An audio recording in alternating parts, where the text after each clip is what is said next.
allegiance.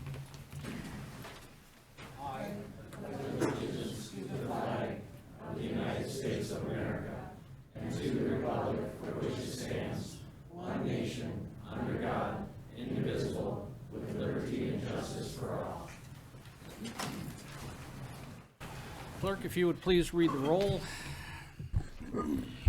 Commissioner Campana? Here. Commissioner Frazier? Here.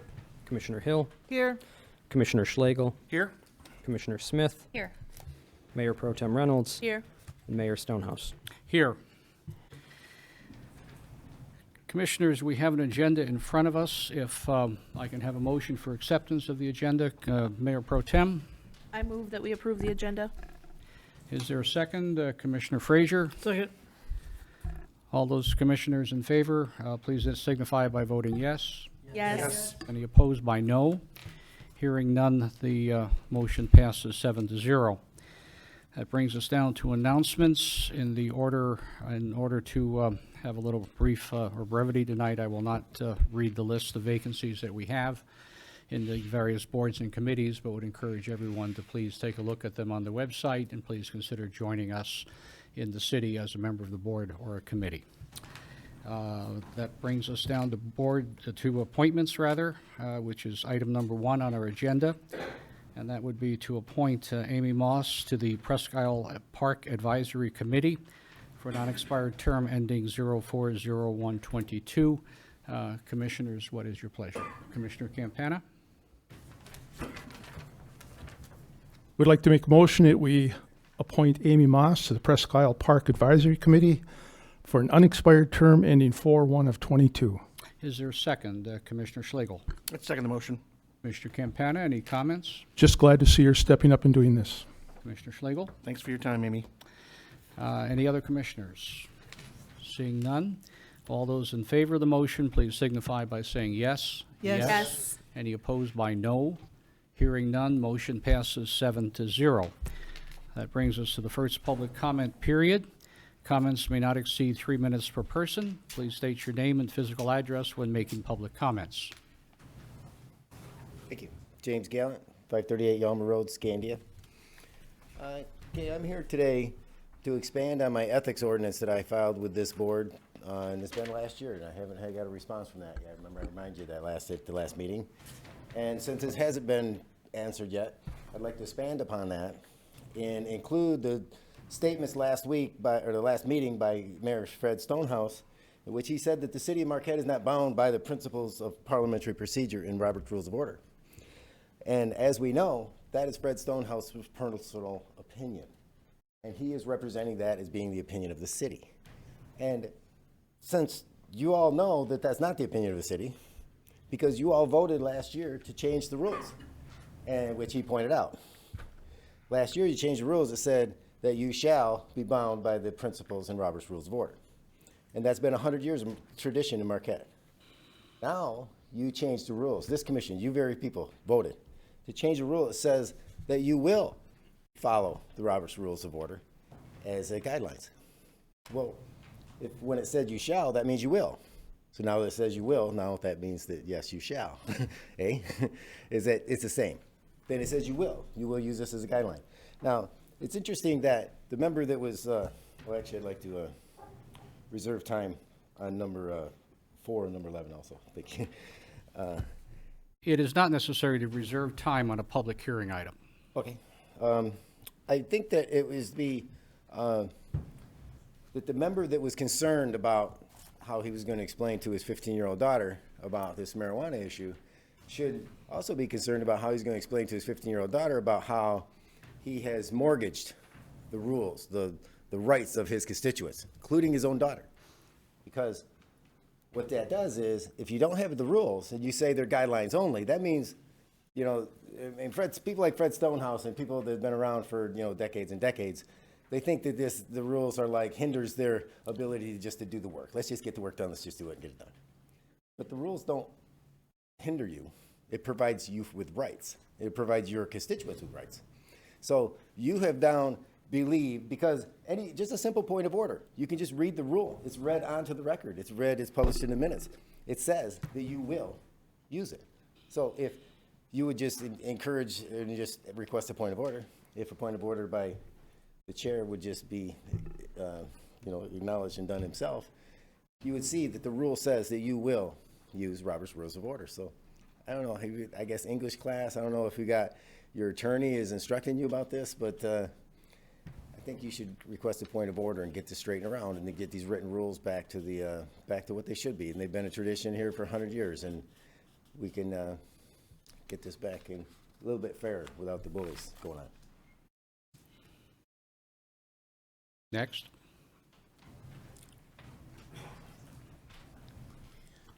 Iris Caters, 15 Specker Circle, and I'm speaking in regard to Marijuana Ordinance 682 of Marquette County and on behalf of Marquette County Cares.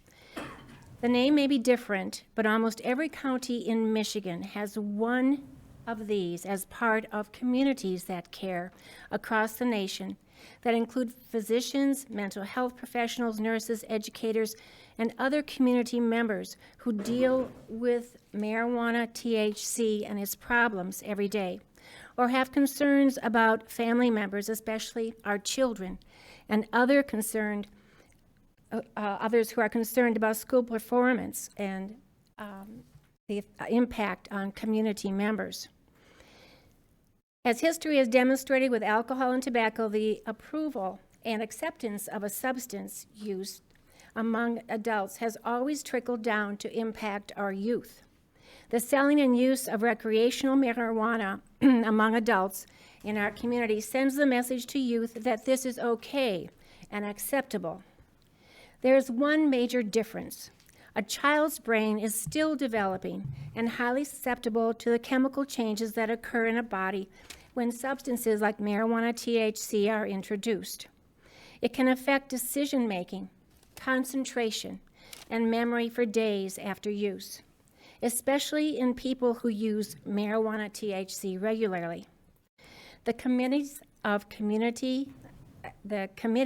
Marquette County Cares are meeting regularly, and we have been meeting to prepare to focus on educating the families about how marijuana, THC impacts our children, families, and community. I urge people to contact the Marquette County Health Department and talk to Jennifer Eiler to volunteer and to join Marquette County Cares. For more information, you can look this up, Marquette County Cares or Communities That Care on Google. And no matter what your talents, they are needed now.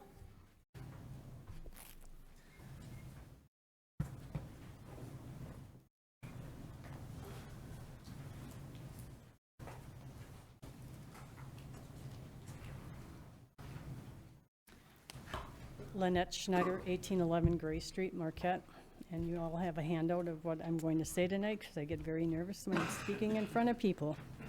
So on October 29th, the City Commission approved the water rate increase last year, effective December 1st.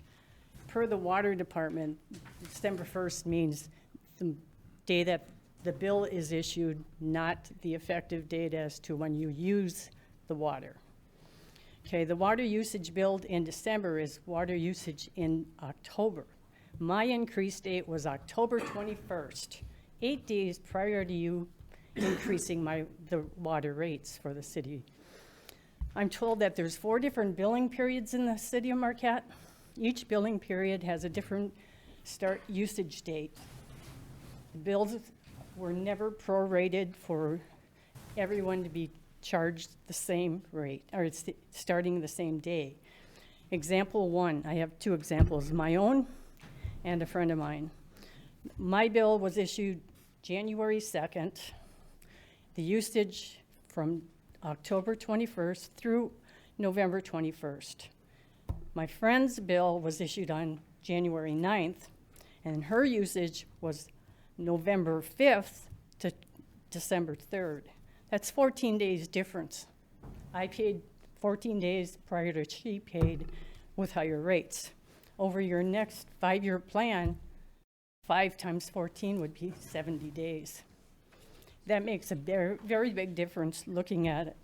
14 days may not seem a lot to everybody, but it did to me, and I think everyone in Marquette should be billed the same, and everybody should be treated equally. Thank you. Thank you.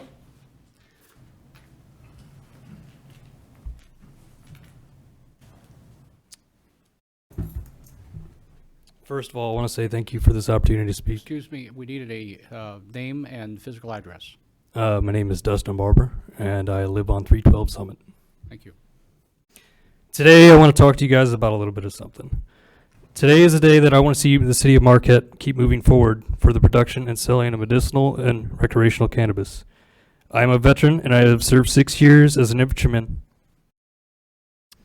I have obtained many health issues from serving my time. Cannabis has helped me in many ways, making my life better. And I'm pretty sure there's some veterans in here that I have contacted that can say the same. What can cannabis do for Marquette? Well, there's a number of things. The first thing foremost, it can make it a better place. The well-being of people will greatly increase. The number of opioid epidemic problems will decrease. Alcoholism will decrease. The tax money can benefit this beautiful city and the people in many ways. California and Colorado have definitely made a big difference since they allowed cannabis. They have greatly impacted and even helped the ones in need. The homeless and the less fortunate can benefit from this winter. It's coming, and it can be very dangerous. No one should be stranded out in these dangers of winter. Schools and multiple programs can be funded as well as roads be fixed. It is time for Marquette to excel and maybe even become the first places to provide alternative health care for not only veterans, ones in need, and opioid addicts. I think about it, and I really just want it to be done. I'm tired of suffering. I hope we all just come together and make this place a better place to live, but not only the best place to live in the UP, in the state of Michigan. Thank you. Anyone else to address the commission?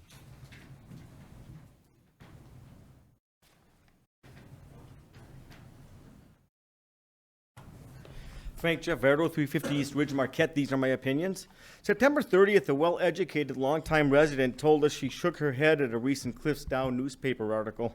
A second woman, a chemical engineer who's well familiar with the Cliffs Down, warned that the toxic levels of various chemicals fluctuate, and some recent readings are near record highs. The report from the man whose name she mentioned is not to be taken lightly. He's known for better reliability and public relations than most who work at that agency. These claims seem impossible this many years later, although we assume that recorded toxicity levels don't lie. Bells and whistles are sounding, which suggests how creepy those poisons are. If the levels are nearly as high as ever this many decades later, it's insane to allow the sale of this property, especially with such compelling testimony etched on public record. Even if our members disagree with the findings, too many unknowns remain. In my opinion, to allow any occupancy on the site for the sake of the almighty tax dollar is criminal until the level of contaminants and their migration patterns are fully known.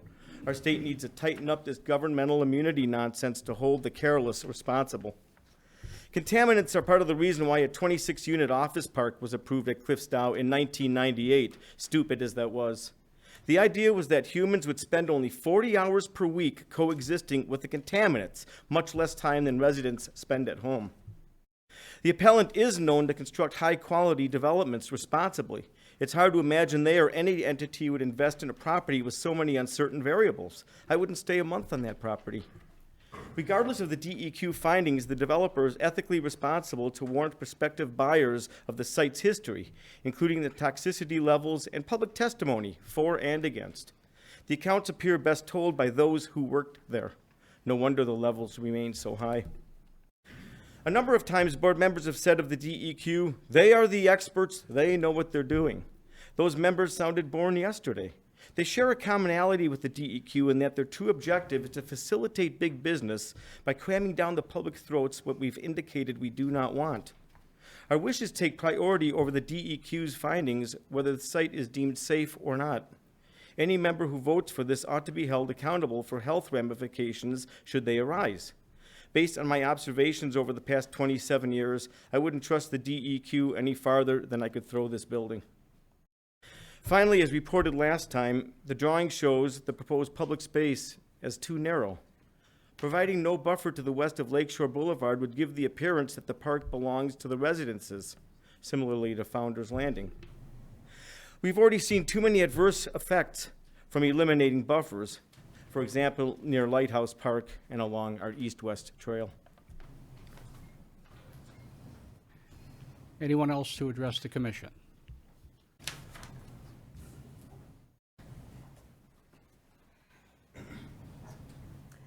Vivian Lassage, 508 Pine Street, Marquette.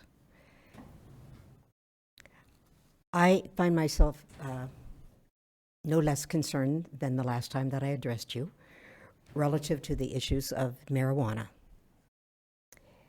I hope that indeed, at my request the last time, that the data that Iris Gators was sharing with you, that has indeed been put into print and was given to you. I have been informed that there were distinguished, well-established medical leaders who came to our mayor and others with strong concern relative to the issue, and that I've been personally informed of the depth of the group's sincerity. I know who these people are. You know who these people are. And they are individuals who truly care about the future of the youth of our community. There's a certain arrogance that comes with our attaining certain mature ages, and with that is the assumption that we create a world in which we can live comfortably. Right now, I think that my greatest concern here and nationally is what is it that we want for the future of those who will be here when we are not. I would like to reserve an opportunity to speak later. Thank you. Thank you. Anyone else to address the commission?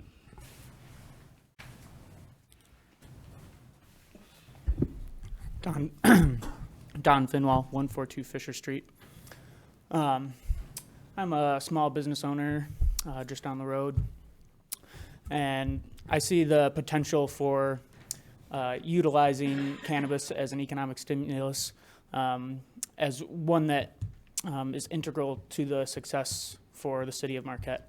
At this point, as I understand it, there's not much of a debate as to whether or not this will be occurring, only how, when, and where. After reviewing the draft maps, it seems as though nearly all of the city is out of bounds due to extraneous buffer zones. And in terms of assumptions being made, I think it's important to consider that we not assume the type of person and the type of activities that that person engages in just because they like to consume cannabis.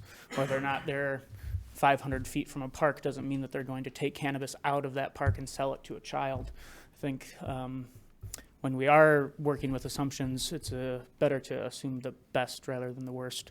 And in terms of allowing or trying to determine what the future will look like, I think the people that are going to be here should be making those decisions. Thank you.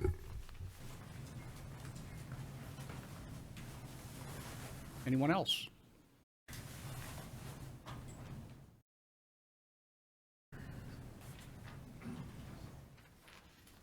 My name is Tyler Penrod. I live on 1738 Presque Isle Avenue.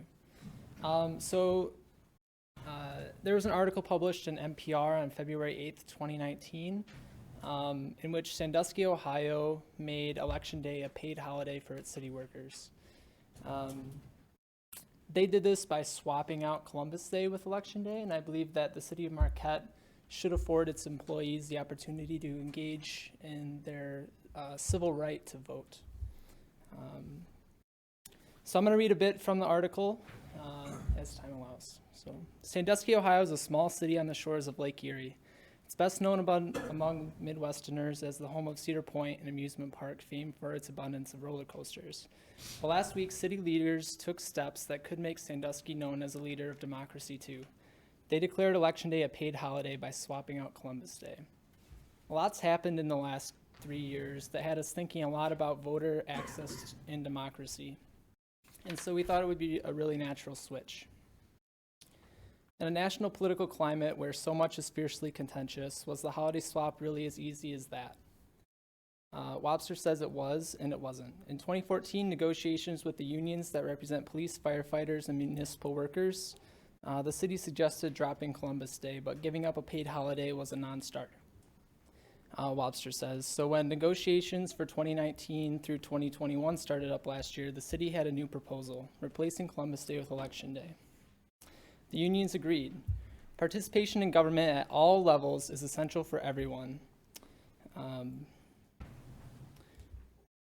As a city, we want to ensure to give people the opportunity to get out and vote.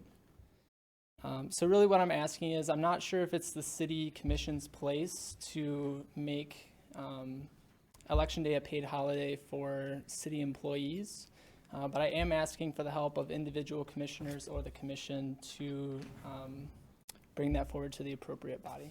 Thank you.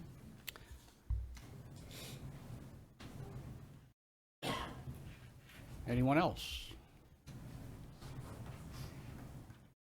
Seeing none, public comment is closed. That brings us down to a presentation, item number 2 on your agenda, Johnson Controls, which is a performance contract project and savings update by Ron Simak, the Senior Account Executive. Mr. Simak, if you could take it.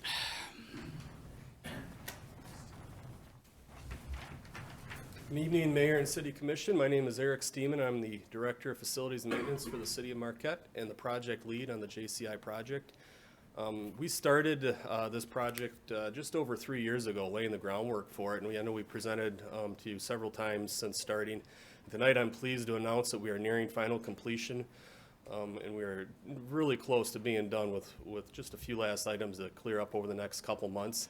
So tonight we're going to give you a quick update and provide you with some savings that we've actually realized since the construction projects began. So Ron Stimick from Johnson Controls standing next to me. He's going to kick this off and go through it. Thank you and good evening, City Commission, Mayor, Mike Angeli, and City Manager, and respective citizens of the City of Marquette. This is an exciting time. We're privileged and highly favored, I often say to my kids, about the opportunity to work with Marquette. It's a personal project for me as a Northern Michigan University grad and being part of Johnson Controls for the last 22 years.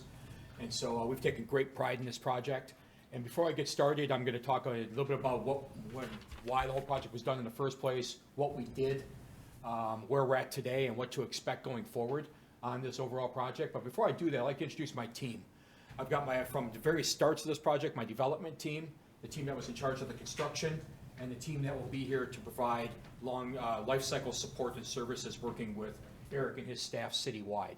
And so I'd like to start with my right-hand man, John Crawford, if you wouldn't mind standing.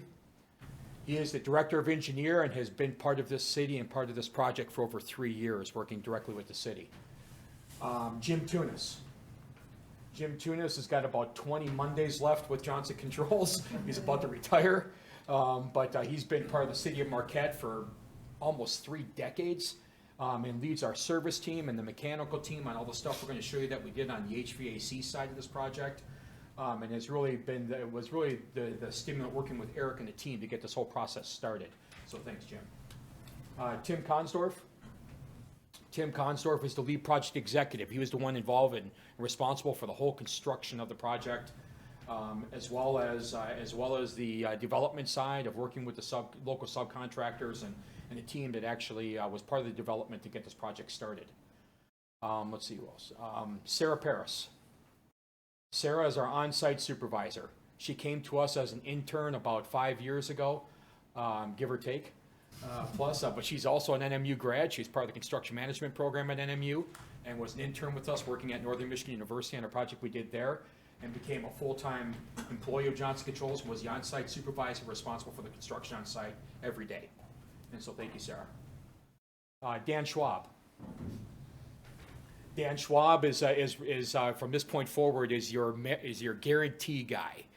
We'll talk about that here in a moment, but all the savings and performance of the stuff that we put in is guaranteed by Johnson Controls. And Dan and JB Carson, I'll do this together, are both responsible as both your assigned energy consultant and your measurement verification experts that will be responsible for the guaranteed savings that are in the project, as well as identifying performance issues as they arise and making sure they're working with the local teams to address those issues as they come up.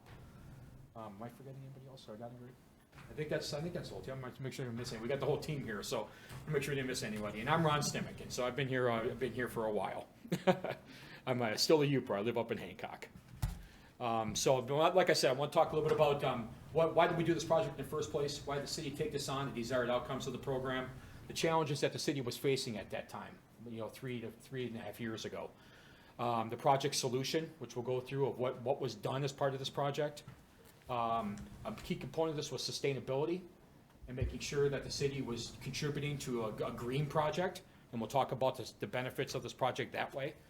The construction period savings, that's what Eric was talking about, is the savings that during the construction period, the construction started on July 31st, 2017, and is ending right now. And so over the last 2 years, what is the savings that the city has already received as part of this project from doing all of the improvement measures? And last but certainly not least, I want to talk about the results of the program, and then if the commission has any questions, I'll be glad to answer them. So based on that, what were the desired outcomes of this program? In the city of Marquette's mission, there's a specific area with regards to directly impacting the following city objectives for employee development as well as public service, and making sure that we're adding to the economic development of the community. So the things that you see up here in blue on the left are the actual part of the mission statement and the objectives of the city, and the green is how this project directly impacted each and every one of those. Plan for our future while preserving our past. This project is completely self-funded from dollars that were already budgeted. In essence, they were putting money towards energy bills. We reduced that energy, and they turn around and use that money over a period of time to pay for this project. So this did not require any tax increase or rate increase on behalf of the city to be able to achieve all the objectives of the project. Change with the challenges. Typically, these projects are funded with bond referendums on the financial side, which are very expensive to issue, and it takes a lot of time to be able to implement them. There's a new fiscally responsible financial mechanism that was brought into law that the city supported about 2 years ago, allowing for a lease purchase program, a tax-exempt program. And the city took advantage of that, which is not affecting the city's bonding capacity, which is a really big deal on any type of future growth objectives that the city may have on new construction type efforts. Providing a safe and healthy environment. Becoming a smart city by addressing infrastructure while maintaining budget integrity. This project was all about sustainability, providing a healthier environment and making a contribution to a green earth. Create a sense of community. Improving the reliability of city services, and city investments in local subcontractors, and we'll talk about that here in a moment, about how much this project was actually local contractors and local labor. Recognize the accomplishments of employees and community members. This project will provide full public relations in regards to keeping the community informed of what's going on and the program outcomes, and this is part of that effort. Providing opportunities for personal and community growth. This project isn't about doing some construction project and saying, here you go, city employees, now figure out how to run it. This is, we provide full training services to the staff so that they can fully operate the new technologies, so they're maximizing the benefits to the city of the overall program and what was achieved in it. A big piece of this was the local job creation, and we'll talk about that. We've got that monetized, and we'll talk about that here a little bit more in a moment. And last but not least is providing leadership for the community, and we'll talk about how the city of Marquette is recognized and in what ways for their leadership and sustainability because of this project. The challenges that the city faced, the state is always cutting back on, Michigan, it's no secret to anybody that funding sources coming out of the state to be able to support municipal services has been a challenge for probably over a decade now at least. Actually, since really 1995 with Proposal A, and the way that it was structured. And so these were all issues that the city had that they were running into that they really didn't have a way to, besides using taxpayer dollars to be able to address. Things like aging infrastructure, high energy costs. Anybody who lives here in the UP knows that energy costs are not cheap, especially electricity. Insufficient capital funds for necessary upgrades. The city has to provide the services. That's the primary objective of a city. So some of these necessary capital improvements infrastructurally just had to be deferred. The negative impact of the city's bonding capacity. The city did not want to bond for this project because it would have impacted their ability for dealing with growth, and everybody can see what's going on, all the positive things that are going on here in Marquette. It's a wonderful place to live, and it's growing because of that. Operational risk, equipment failure, things like deferred maintenance, and looking for a way to continuously improve the city, not only operationally, but its services that they provide to the local community. And so those are all challenges that all take money. And so this really provided a financial mechanism to achieve those results. So what did we do? We provided a partner, we became a partner with the city of Marquette. We did a full comprehensive efficiency project. We are guaranteeing the savings, cost, and performance. That's not like the Maytag man in a commercial. We are actually, if there's a shortfall in the savings that are generated to pay for this project, Johnson Controls actually writes you a check for that delta so that it keeps the city whole on paying for the improvements for the next 20 years. All right, included a full turnkey program, so it was to include all of the engineering and included all of the bidding out processes. It included the project management, construction management, and from this point forward, now that the project is complete, it includes training, service, and support without replacing any people in the city and the jobs. The project was funded using the new tax-exempt law, and in essence, that blue box sort of tells you in a nutshell what this is. It's a mechanism for procuring and implementing capital improvement projects in today's dollars through generated energy and operational savings that will be used to pay for it over a certain amount of time. So it's a completely self-funded program from existing budget dollars and existing taxpayer dollars. So what was the project? A lot of this, you've seen a lot of this going around the city. Anybody who lives in the city of Marquette has seen a lot of construction around the city. Some of it was the hospital, some of it was roads, the rest of it was us. And so, so there's a lot going on. This gives you a general idea. The new traffic intersection signals and the smart control throughout the city. The controls on that, I know has been a challenge, so I'll address that up front instead of being asked about it in regards to going down Washington Street and the timing of the lights.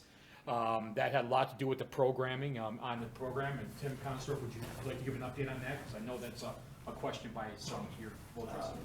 Yeah, we've been working with the city IT department to resolve the communication issue, and we got the green light today that that's resolved, and we'll move forward now, scheduling the final programming and the timing of the traffic signals. It's awesome, and the smart technology, so it gives the city the ability on emergency 911 type situations to be able to control traffic signals, control the flow of traffic, so that the response time becomes better for both EMS as well as police support for emergency situations. And so that's an exciting change here for the city, and the city's been recognized for that. Install new ice making equipment over at Lakeview.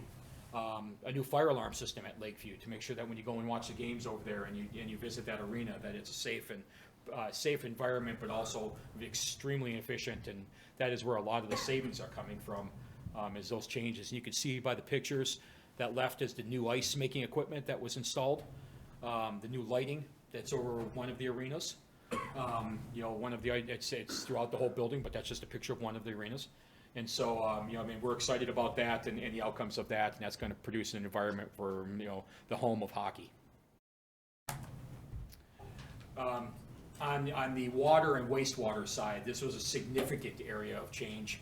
That was all self-funded, and that was upgrading over 7,000 new water meters in the city with AMI technology, providing a technological way of reporting and providing more reliable billing and better customer service in regards to the meter infrastructure and being able to get real-time data that the customers will be able to access on their actual usage and daily increments. Implementing of the wastewater treatment plant cogen plant. This is probably the most unique and exciting piece of the overall project. This is where we converted methane. That if you drove by that a couple years ago, you'd see the flames being burnt off. That was methane being burnt off. We took that methane and converted it, and we're converting it into electricity.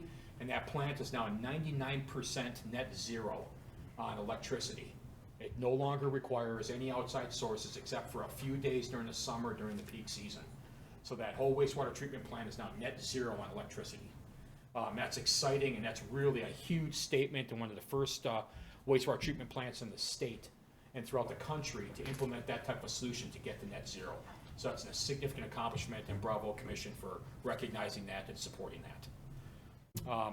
All the pump and lift stations that bring water to your homes and to your businesses were all updated. We provided citywide security and information technology upgrades. You'll see card access and cameras to provide a safe environment in the city, so that we're trying to prevent and proactively address issues instead of reactionary, especially on the security side. A new energy management system was installed.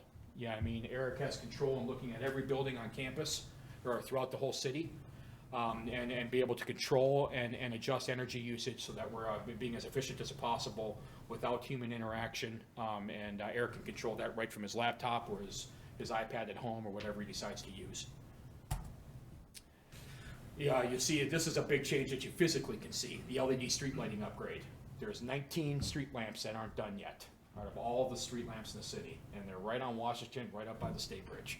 I'm gonna say that because my construction team has been, that's the last piece that's done, so, and that'll be completed here within the next couple of weeks. We installed, when you walk through this building's been completely remodeled. That was all done with the savings that were generated in the program without additional tax increase. Weatherproofing throughout all the various sites down to the restrooms out at Presque Isle. Everything was done in regards to creating an efficient environment and really a focus around sustainability. We replaced existing heating systems at multiple buildings, including boilers, pumps, and controls. Park and trail lighting and lighting upgrades were done.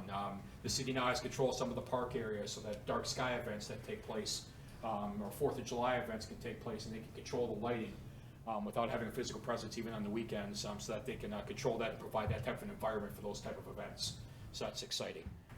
And last but certainly not least, and this is really where Jim Tunis, who I introduced to you earlier, and his team, we implemented a citywide service agreement to support city operational staff for the life of the program over the next 20 years. And that's really supplementing Eric and his staff and Kurt Goodman and his staff at the wastewater treatment plant without replacing anybody, with services and expertise and best practices that can be brought there to make us, or maximizing the useful life of the new stuff that we put in. All right? And so sustainability equivalents, this is sort of a neat one where we're taking the CO2 reduction and giving you some very a layman's version of what it's equivalent to. And these are all, it's equivalent of planting 58,141 tree seedlings grown for 10 years in an urban scenario. That's the CO2 reduction. CO2 sequestered by acres of pine forest, 515 acres. Sequestered by eliminating 415 passenger vehicles off the road. 5,245 barrels of oil consumed, eliminating that consumption, because that's always part of a generation of electricity and effects of natural gas. CO2 emissions from the energy use of homes for 1 year. It's the equivalent of 300 homes operating for a full year is the CO2 reduction by the efforts of what your city has done and your leadership has done in making this program not only a financially effective and successful program, but also one on the sustainability side as well. Talk about construction period savings. The construction period, like I said, began July 31st, 2017, 2 years ago, and ended here on September 30th. We've got some minor punch list type stuff to do, paintings and things, and some minor stuff, but the full operations of everything that was installed is fully operational at this point. The energy savings that was achieved over since July 31st of 2017 to now was over almost $503,000 that Gary Simpson has had as a finance director, going back into the operations of the city and services being provided to you. Total water meter and AMI savings, that's more efficient meter technology and more efficient water meter usage, is over $250,000. Operational savings, that's addressing things that would have needed to be done on a reactionary basis, emergency repairs type stuff if a furnace or a boiler fails, for instance. By replacing that equipment, we avoided those type of costs. There was over $67,000 in energy rebates that the city has received. These are all dollars that go into almost $871,995 worth of savings that have been generated over the last 2 years that has went into city operations and supporting the services that the city continues to bring to the city of Marquette constituency. So there is reason to celebrate. This project is doing everything that was promised, and now moving forward at this point, Now that we're past the construction period, the city has to turn around and repay that lease that they did for doing this with the savings that are generated. And what does that look like from this point moving forward for the next 20 years? It's completely self-funded. The improvements were $27 million worth of infrastructure that was done. All those improvements that we just showed you. Those were high-level bullet points. There was a lot more detail to them. Didn't want to sit here for 3 hours. But the project was $27 million. Over the next 20 years, guaranteed, there's $42 million in savings that are going to be generated that are not only to pay for the debt, the lease to get the improvements done in today's dollars, but also generate positive cash flow to help support city services moving forward. The transfer of liability, the city's not at risk for all of this. Johnson Controls is contractually. We're there to guarantee. The project was on a fixed cost basis. There was no change orders that were ever provided to the city to do this work during construction. We are guaranteeing the performance of the equipment. If it fails, we have to come back and fix it. And we're also guaranteeing with our checkbook the savings stream that will go back to pay that lease over the next 20 years. The city has a single point of accountability. If there's an issue, they call Johnson Controls. And so, and that makes it very easy for them, and we hold everybody accountable for that. The alternative financial approach, like we mentioned, was the new tax-exempt lease purchase program, which had zero impact on the city's ability to bond for new construction efforts, for things in the future that they want to consider, and it gives them that flexibility to do that. We replaced a bunch of aging equipment, operational integrity, providing a preventative and proactive services program, and that's really starting immediately now. Local economic impact. This is something that we were very proud of, and that we kept a promise that we made about trying to keep the majority of this project that we could locally. 70% of that $27 million of the improvements was done with local companies and local labor. This project included 78,585 hours of local labor at prevailing wages, equating to 37 full-time jobs over the last 2 years. That's a significant impact in contributing to the economy, because those people turn around and spend money here. Yeah, I mean, for food, for services, for gas. And so not only did the city keep its promises on what this project was going to do, but it exceeded it. Last but certainly not least, and this is the last item I have, is that international recognition. Recently recognized, the city of Marquette was recognized by the United Nations as a best practice. There's public information available on this for implementing smart city technology and intelligent lighting, water meter reading technology and advanced building automation, and their focus and contribution to sustainability efforts here in Marquette, and how it goes and connects throughout the state. So you guys should be very, very proud of that. City Commission, Mayor, community members. Marquette truly is a great place to live. And it's being recognized as such, not only for that, but also for its efforts on sustainability and making very smart decisions financially on needed infrastructure upgrades for the services to the city of Marquette. So thank you for your time. It's been an absolutely wonderful experience, and it's been truly my pleasure to be part of this and to present to the commission. So thank you. Commissioners, are there any questions? Commissioner Smith. Thank you, Ron and Eric and team. Is my mic on? Appreciate all you've done. This is a big project. It was in place already when I came on the commission, but I've definitely seen some of the improvements, and I'm hoping that we're able to see the savings in the long term. And if not, I guess you guarantee it. So there's that. That's right. I did have a question on the water meter readers and the communication. I know we had some issues with some residents on that. How are we looking on that project at this point? And maybe if you're not sure, maybe we can get city staff to comment on that. Actually, yeah, I'll have Tim Constorf address that. I know he's been living and breathing that, him and Sarah Paris. And so, Okay. And maybe if you could have him come up and speak in the microphone so that viewers at home could listen as well. Thank you.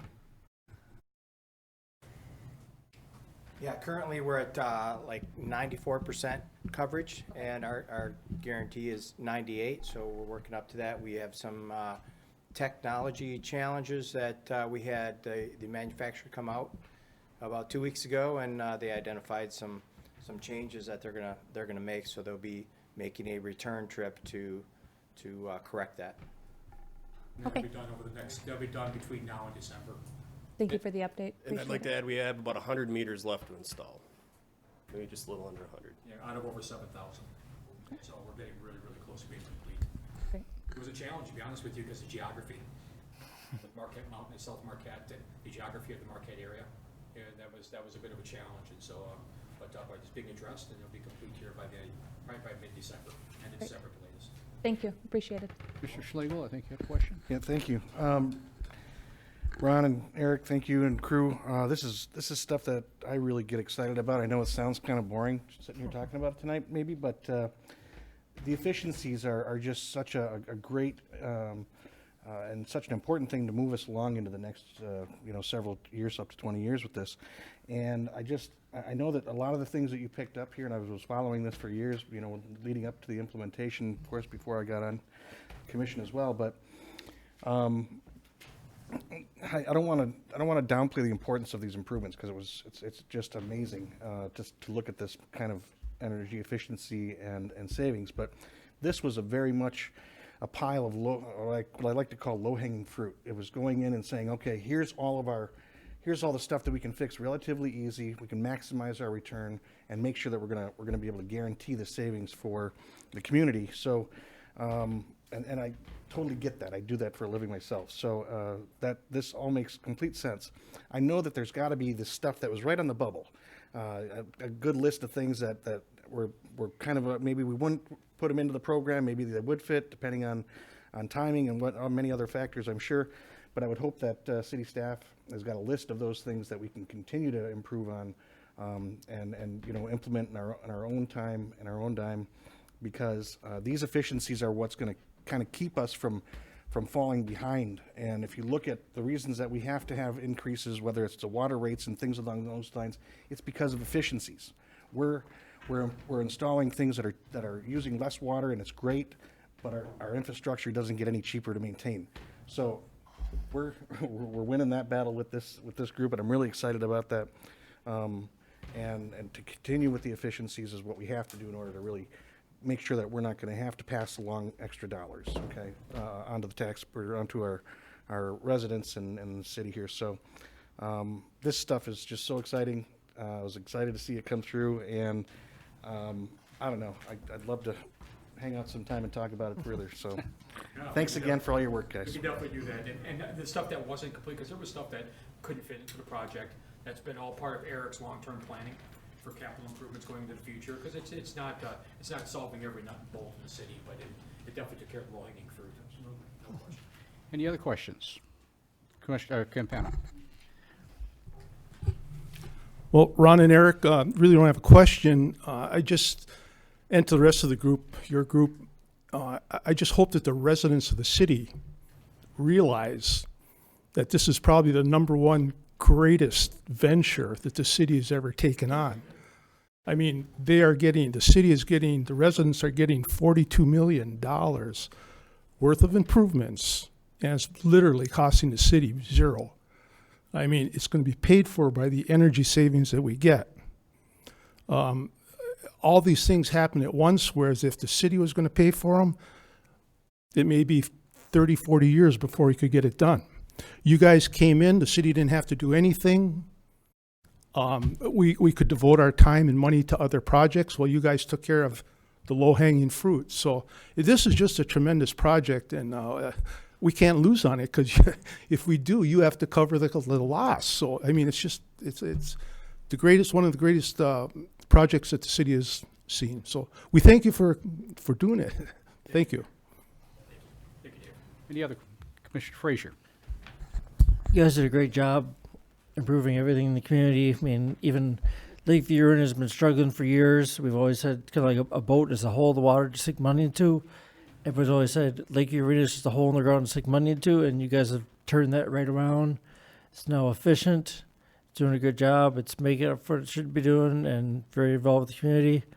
And got to change a lot of stuff at the waste treatment plant, which has always been a little stinky. I feel sorry for you guys working down there. I worked down there once for a construction job. It was kind of stinky. I felt you guys probably drew the short straw to work down there. But so if there's a problem, if Mike's light bulb goes out of his office in the city manager's office, does he have to call you to change it, or what? We'll work with Eric on that specifically. Great job, guys. Thank you. Commissioner Hill. Thank you. I've got a sort of a comment and then a couple of questions. And yes, again, thank you to everyone on this project. It's, I I want to put a slightly different spin on the need for the project.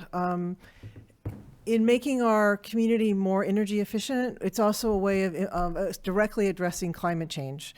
It means that we don't have to use so much energy to run the city. And in doing that, then we are reducing our dependence on primarily fossil fuels is what we use right now. And so this is a huge benefit to us as well, long term, in the fight against the climate crisis that we're currently having. So I would, in addition to having the tree analogy, I'd really like, has work been done on other ways of looking at those climate change impacts, or putting those numbers in some other metrics around CO2 reductions that are not just trees, but actually measurable quantities? Yeah, actually, we do have that data. Dan Schwab, you want to?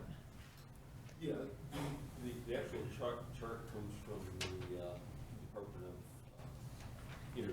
Mm-hmm. And they have a selection of things that I can look at the report. Yeah, I'd really like to see those numbers. I think it, as more and more people are becoming aware of this, I think putting it in some concrete, trees are nice and really important, but let's also put it in some quantified numbers, because I think we can compare ourselves to other communities around Michigan and around the state that way. I think that's another way of holding up what we've done here and what we've been able to achieve. So I would like to see that.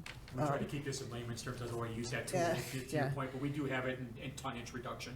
Yeah. All right, and that type of information, so we'll provide that to Eric. If you can In meeting the Paris Climate Accords and other important benchmarks that are other cities around the United States and the world are doing, I think those are really good numbers. So thank you. And then there were, when we had the budget hearings, it turned out that the DDA actually wasn't part of this project. So the downtown parking garages haven't actually had their lights updated. So I'm flagging that as something again, that's a really low hanging fruit. Everybody should know changing your light bulbs to LEDs is the easiest thing to do, and saves you a lot of money and saves us on climate change. So if, in addition to the things that Commissioner Schlegel pointed out, if there are partner agencies that we could be working with to help see these benefits citywide, that would be terrific. Could you speak a little bit about, since this is 20 years going forward, I'm sure there's going to be the need for continued improvement on this technology and continuing to take advantage of this rapidly changing technology. Is there anything you can say about that right now in terms of that planning process or how that works? Or most of the stuff is software applications, so like most of the technology, in fact, all the high-end technology stuff all has software renewal packages as part of the overall long-term maintenance plan.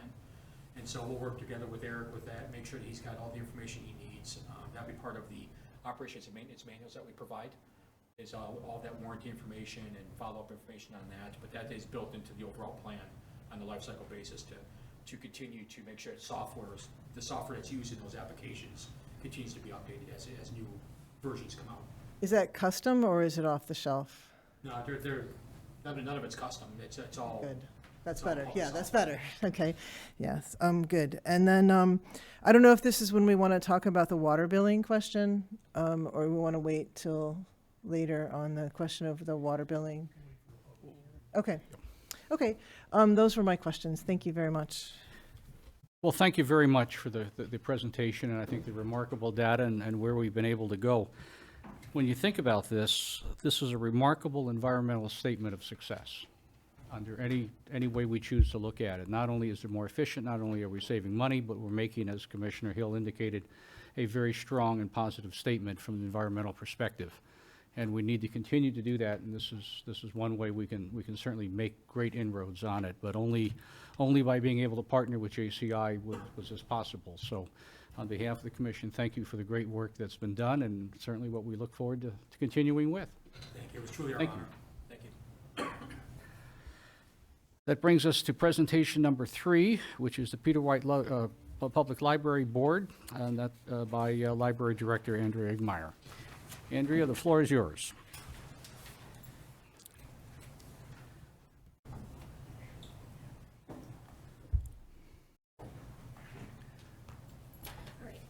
good evening. I'm Andrea Ingmeyer from the Peter White Public Library, and I'm here to make an update about what's going on at the library, and I promise I will keep it to 10 minutes. I'm going to put my watch right up here. So the mission of the Peter White Public Library is to enrich the community through access to library services and cultural opportunities. I'm just going to talk about a few new things. One thing that we have that's kind of new to the library is the Library Insider. We started this when we were doing the construction project, and we've decided to keep it on. It's a monthly email newsletter that's got updated information from the library. We've also expanded it to include a weekly email program insider. I promise you're not missing anything on these slides. So just showing a picture of what the insider looks like. Oh, look, there it is. Okay. So the weekly insider is just a list of programming that's coming up at the library in the next week. If you are interested in signing up for that newsletter, you can do that from our website, or you can call the library and we'll take care of it for you. We've also implemented text notification from the library, which is really nice. This is a text showing my overdues and the holds that are available for me.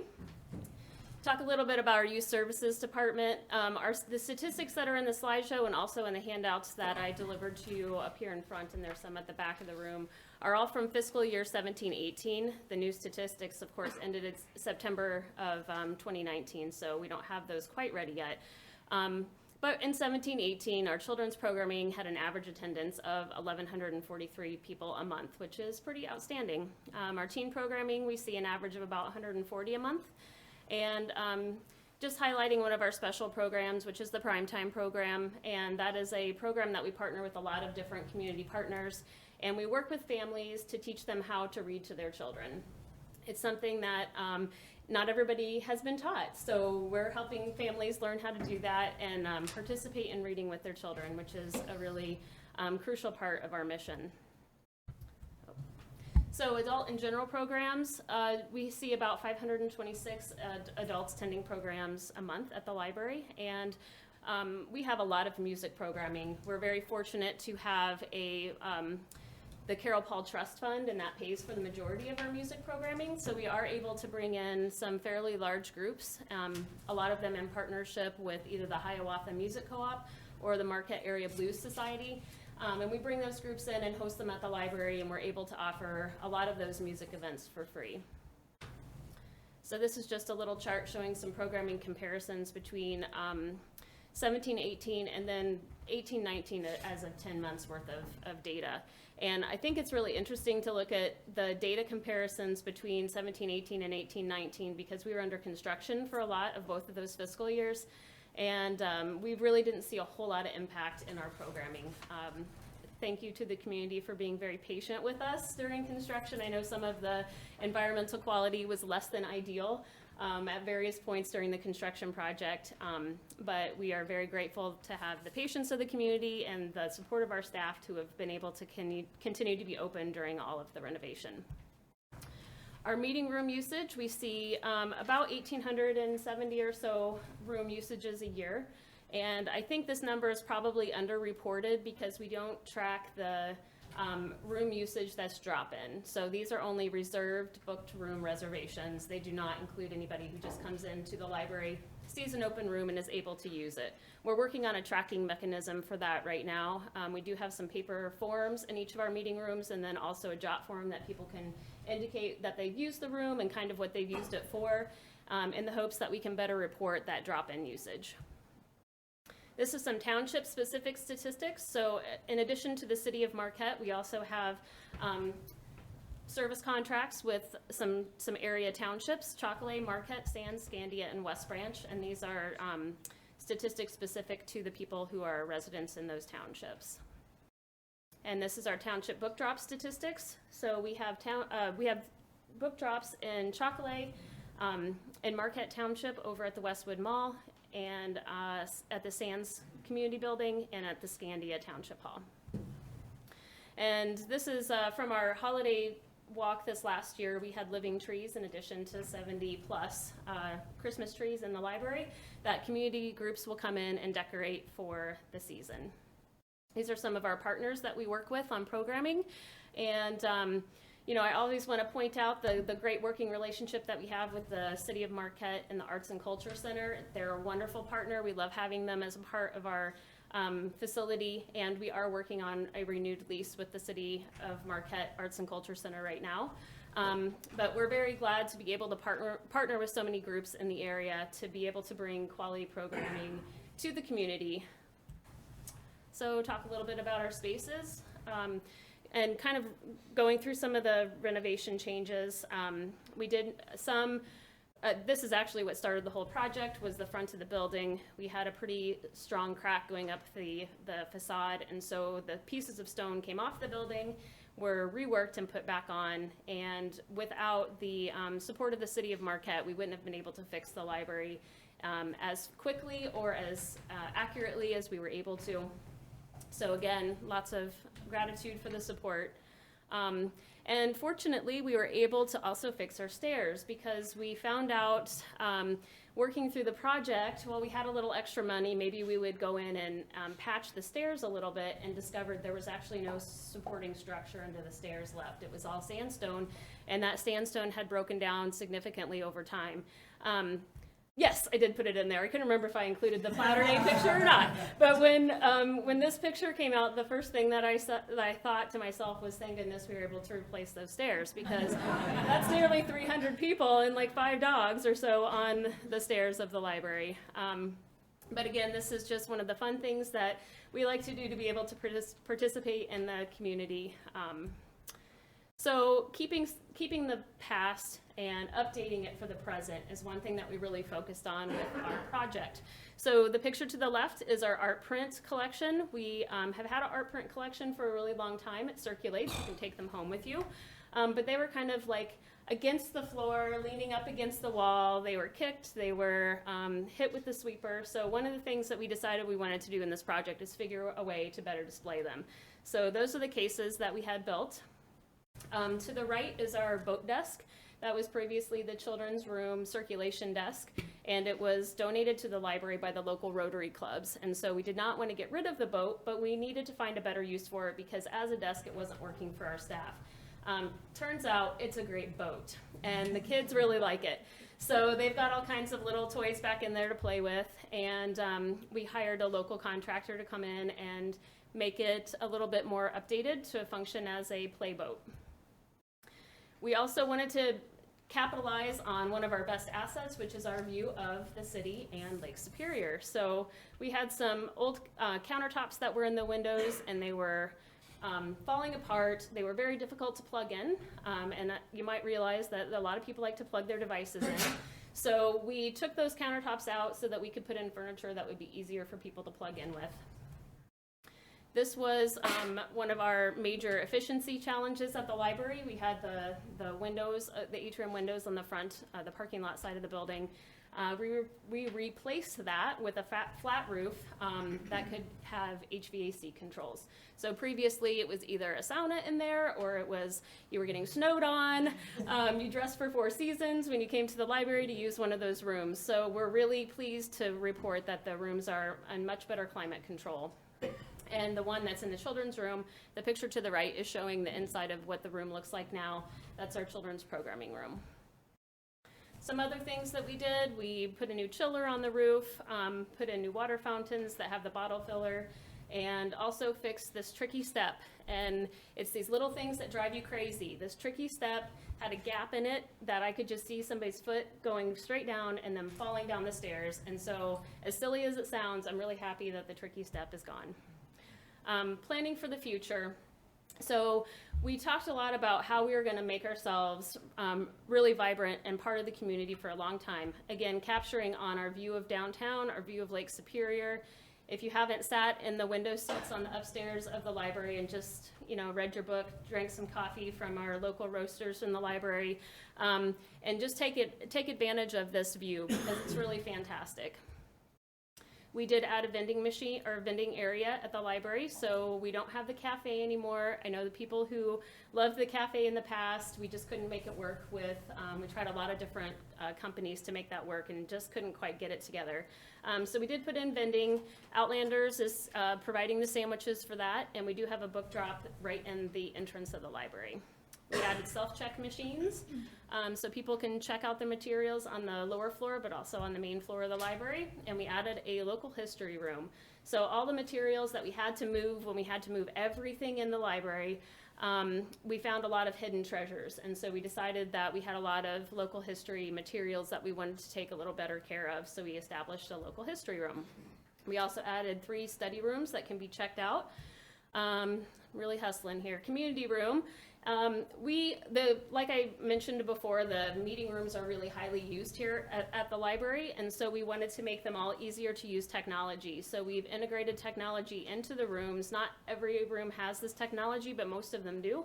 You can plug straight into the wall with your device, broadcast onto the television or the projector in your room. It's pretty seamless, it's pretty easy, and a lot of local groups are able to do that all by themselves, which is really nice for staff. We have 2 art galleries that we manage ourselves. We have the lower level reception gallery and the Huron Mountain Club gallery. And we have exhibits that rotate through every 2 months. Again, I mentioned the City of Marquette Arts and Culture Center. They're wonderful partners.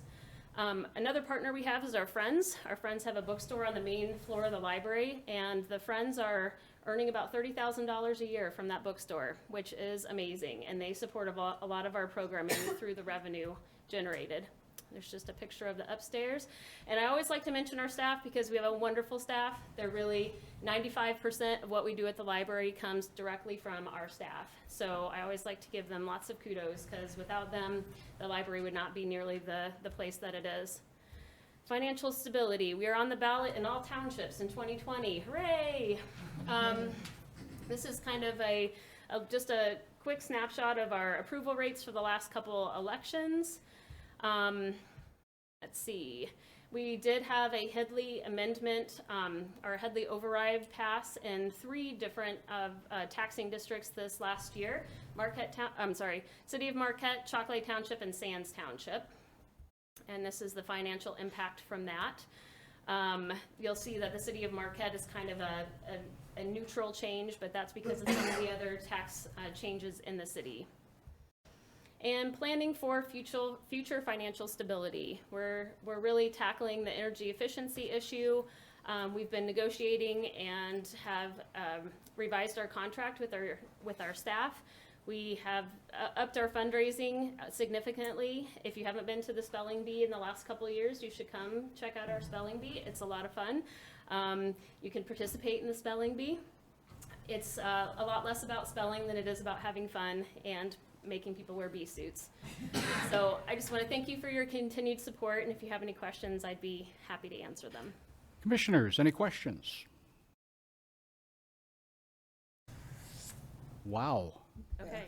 Yeah, if I may. Commissioner Hill. Yeah, so, and my husband's on the board, so I have to say that, but, so the spelling bee, just to let everyone know, involves both drinking and spelling, just to be clear on what happens during the spelling bee.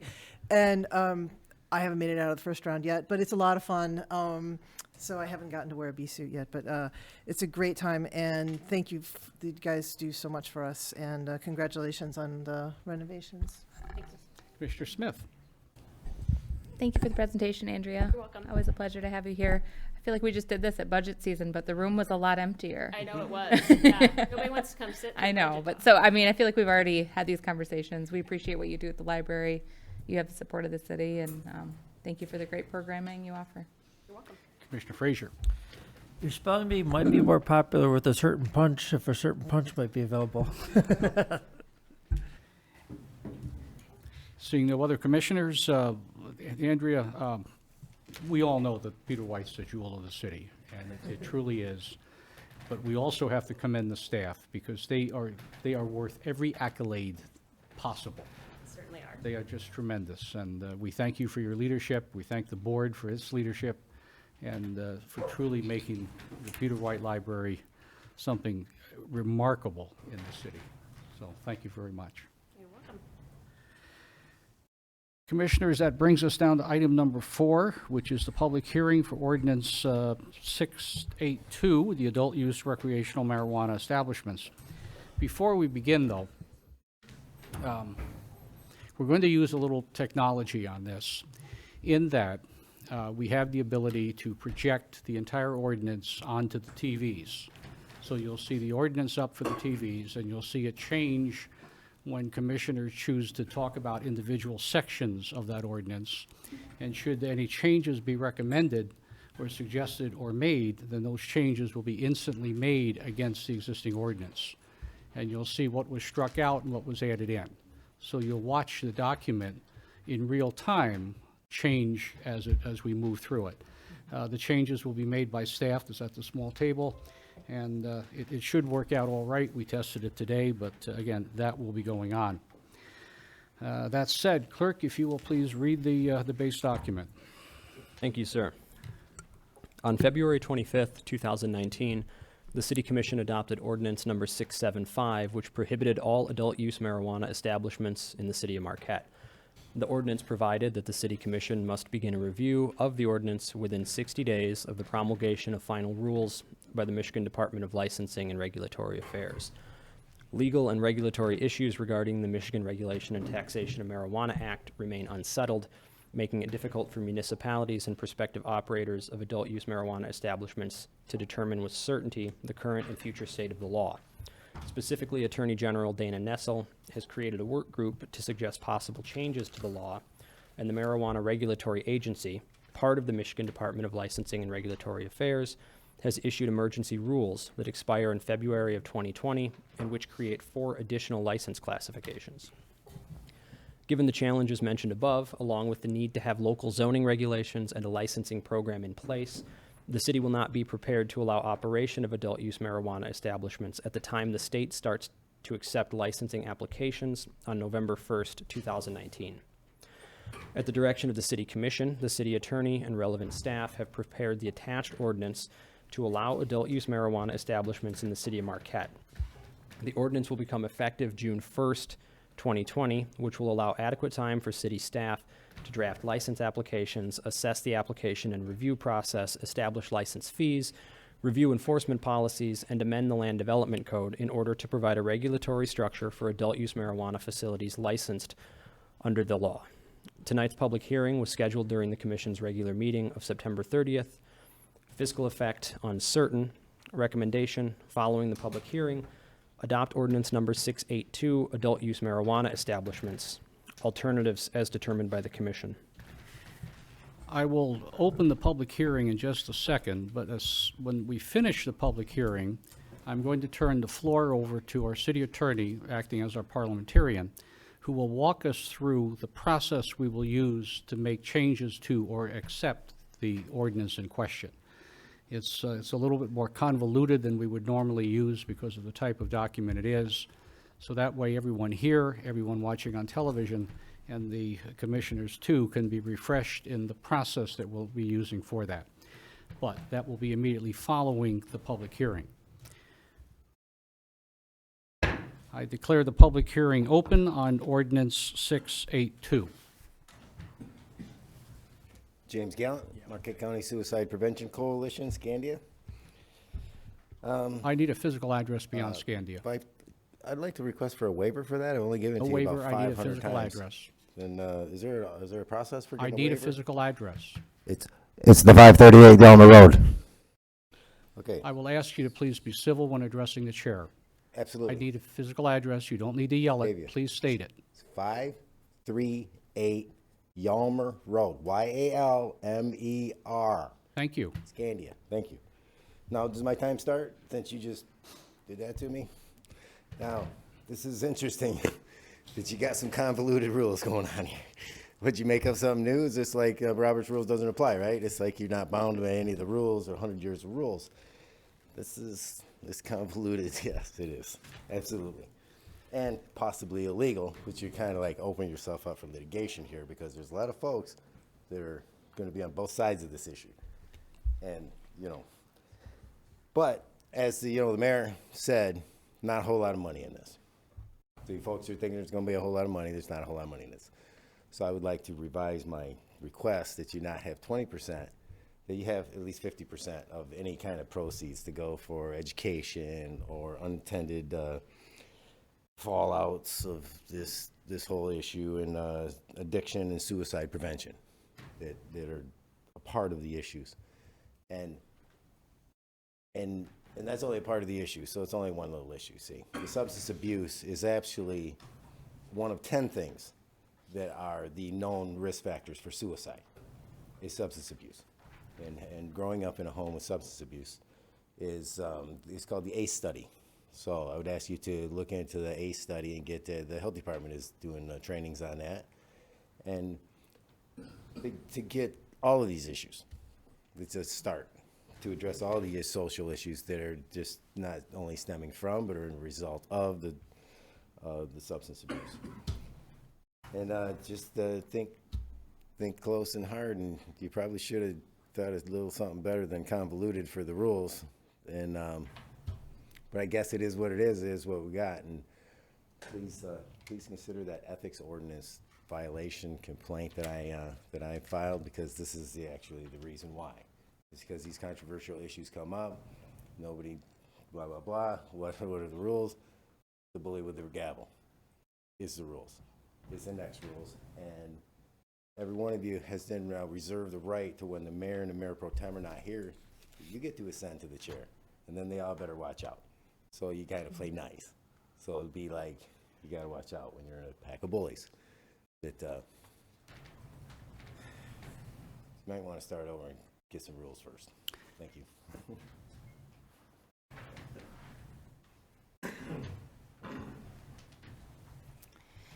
Iris Caters, 15 Specker Circle, and I'm representing Marquette County Cares. I was originally going to start out with number 1, but I'm going to go to number 7 first, of the main points that we're going to be using to educate Marquette County families.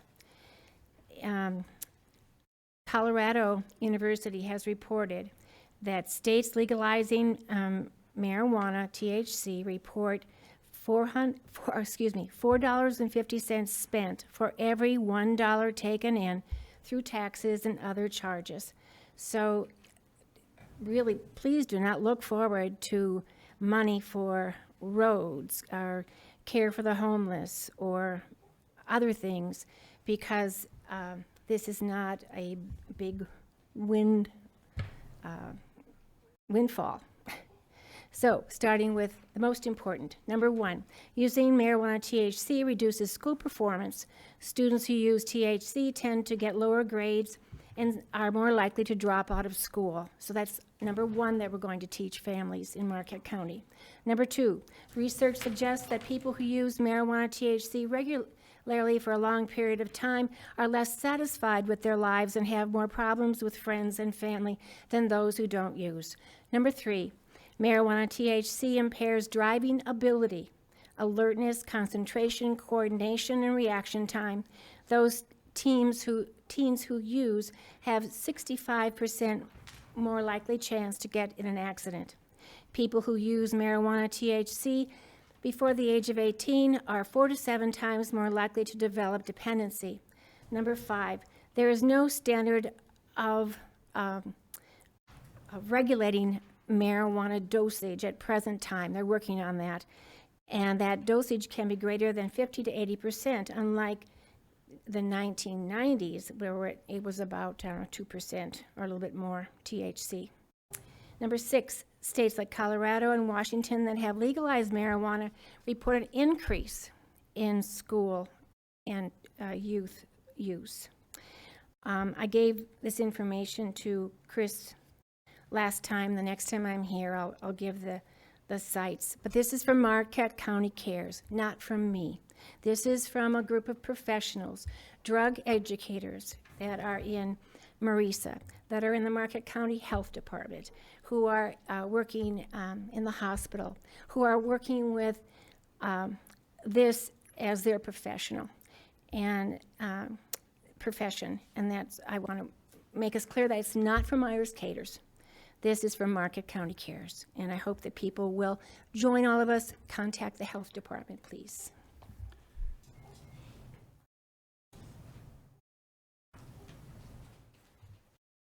Dustin Barber, 312 Summit. Don't have a speech for this part, but I would like to speak from the mind. You certainly may speak for the mind, but I do need an actual address. 312 Summit Street. Got it. Thank you. Yes, sir. So, on the behalf of cannabis, on how it has affected and changed my life, I was an alcoholic for 7 years while I was serving, and afterwards, when I got out. I've nearly killed myself at least 4 times since then. Cannabis got my life back on track. I'm from St. Louis, Missouri. I'm a long way from home, and I'm here for school.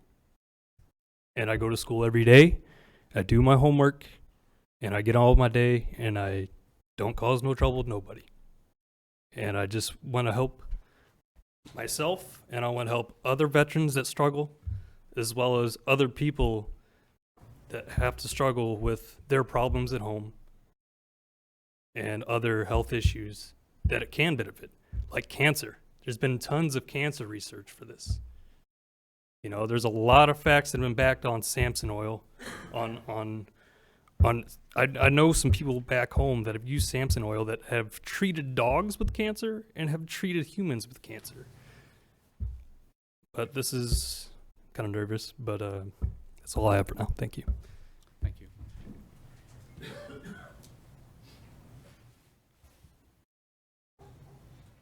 Council Randy Ardaby, 604 Brookfield Road. And it is Simpson oil he's referring to, and it has helped with cancer of, they claim 14 different types of tumors. Cannabis has done a lot for a lot of people. You know, there's been a bad stigma about it for years and years and years. I have an article here saying that as much as I don't care for the federal government, marijuana legalization does not increase crime. Federally funded study finds. It just released. Colorado, Washington. There's many findings on it. I appreciate the lady concerned about children. Again, I've been here 3-4 times. I have a large family myself, 6 children, 17 grandchildren. I don't want it in their hands. If they become 21 years old and decide it's good for them, fine. And that's what this is about. It's for 21 and older. Again, as you've mentioned before, you know, the vote is 62-38. A lot of people don't like it, but a lot of people do. It's called progress. Marquette's been dear to my heart for years. I just seen an article at my aunt's house from 1982 when I was selling Datsun cars in Marquette. I've been in the area a long time, my whole life. Been all over Michigan. I've been blessed to be able to be in many, many grows and meet many, many people. I just wanted to be here today. If there's any questions or anything I can do to assist or help in any way, I'd be happy to help, at least give my opinion. And again, I'm here in favor of cannabis. I'm very interested in coming to town and having a facility. So if there's anything I can answer, thank you very much. Thank you.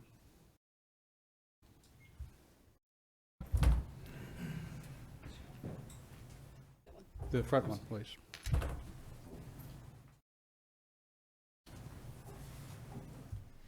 Good evening. Steve Pelto, 60 Oak Hill Drive. I'm not here to debate whether marijuana establishments should be here in Marquette or not. In fact, in 64 years, I've never tried it. But I'm here to talk about commercial real estate. I've been approached by a couple clients looking to put in marijuana establishments. But one thing that is of concern to them is the buffers. Yes, there probably has to be buffers, but some of those have to be reduced. And then we have to work on what can we do about the measurement. I have one specific client right now. We haven't done anything yet on this, but if you measure from his front door to the front door of one of the spots, one of the buffer facilities, you're talking 700 feet.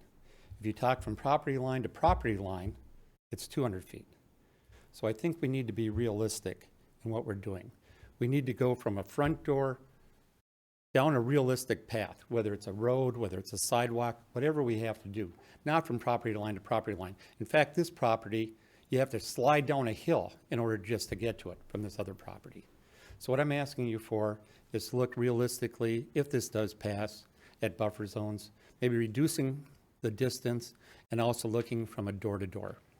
Thank you very much for your time. Thank you.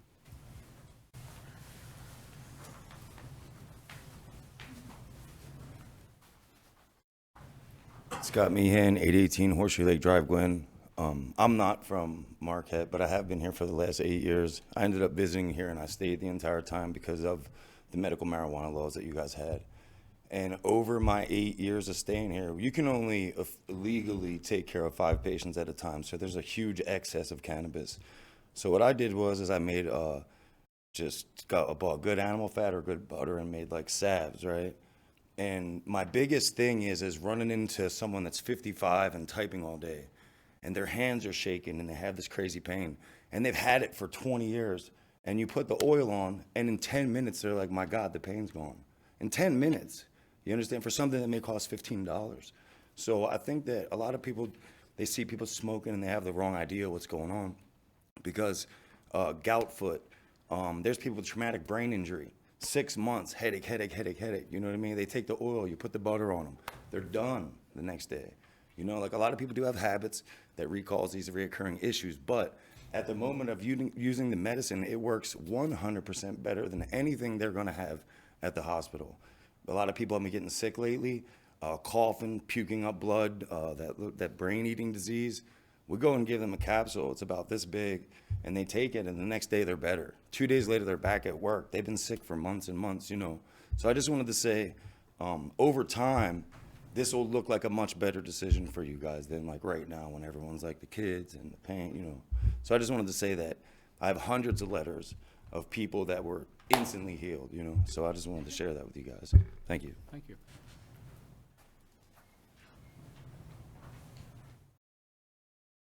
Don Finwall, 142 Fisher Street. I just wanted to respond and piggyback off of the gentleman that was referring to the buffer zones. I think that is by far one of our biggest issues at the moment. And I appreciate the redefinition of it being called adult use. I think that's very appropriate. And considering that the other key intoxicating substance that this culture relies upon is also a 21 and up usage, I think basing our laws similarly off of that which are associated with alcohol would be sensible. There are several parks throughout the park limiting buffers there that are in close proximity to bars, taverns that you can buy 6-packs from breakers, and you can there's plenty of reasons and plenty of places that could allow cannabis sales that aren't going to result in those cannabis sales being infiltrated into our community in an illegal way. And I think those are important things to consider. Thank you. Thank you.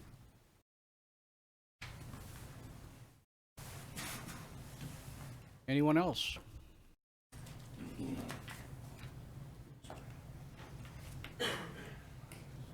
Frank Jaffardo, 350 East Ridge, Marquette. These are my opinions. The September 30th supplement regarding adult use marijuana establishments states to become effective June 1, 2020 to allow adequate time for staff to draft license applications, assess the application and review process, establish license fees, review enforcement policies, and amend the land development code in order to provide a regulatory structure. We appreciate this board for recognizing the state appears to be dragging its feet, especially when many states before us have completed most of the groundwork for us. Their documents are public and at our disposal. All we need do is glean the best from all and apply it to Michigan. This constitutes a lot of work, but we've already burned 11 months. An effective date of June 1, 2020 seems too far off unless the state delays even longer than expected on top of an already too long delay. We can proceed now on parts of some of the items to expedite the process once the state finally publishes its conditions. September 30th, the women mentioned the increased potency of today's marijuana. These days, fewer puffs are needed. Less smoke is inhaled to achieve the desired effect. Marijuana has a built-in limit which no one wants to exceed. When exceeded, all the user wants to do is come down off the buzz and be more careful next time. September 30th, a man wondered why it matters where marijuana dispensaries are allowed. I understand the women's center point of view, and although the sight of marijuana leaf in a shop window may not seem the most appealing as seen from a school, would it really matter? This non-addictive herb doesn't radically change people. There's no potential for trouble at a weed shop as there is outside of bars where drugs are consumed that literally kill. I'm still happy to accommodate the schools and recovery centers, but not 500 feet from parks, other weed shops, and religious institutions. These conditions appear arrived at based on archaic myths by officials who know little about weed. Two adjacent shops in Trinidad, Colorado coexist well together. It's analogous to two gas stations on the same corner, which have been shown to attract more business to both. One of the maps shows greenish yellow over many of the areas that the school exclusion map shows as allowable in brown. It's not clear what this depicts. The bottom line is that there be enough space to satisfy the demand. However, providing enough spots may become challenging if two cannot exist within 500 feet of each other. As for religious institutions, they're allowed to display their denominations and their crosses, which I'm fine with. The issue is this 500-foot restriction implies that marijuana is anti-religious when it is God who put that weed on this earth for the benefit of people. A green cross is just as acceptable as a religious one.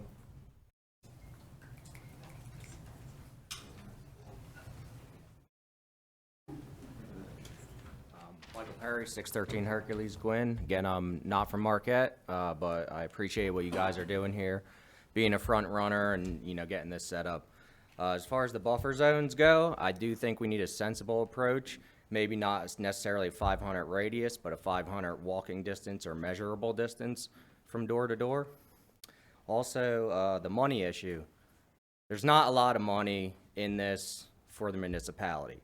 However, Detroit News just had an article that said after the state's costs are repaid and $20 million is given to research and development, 15% would go to municipalities and 15% would go to counties of what's left.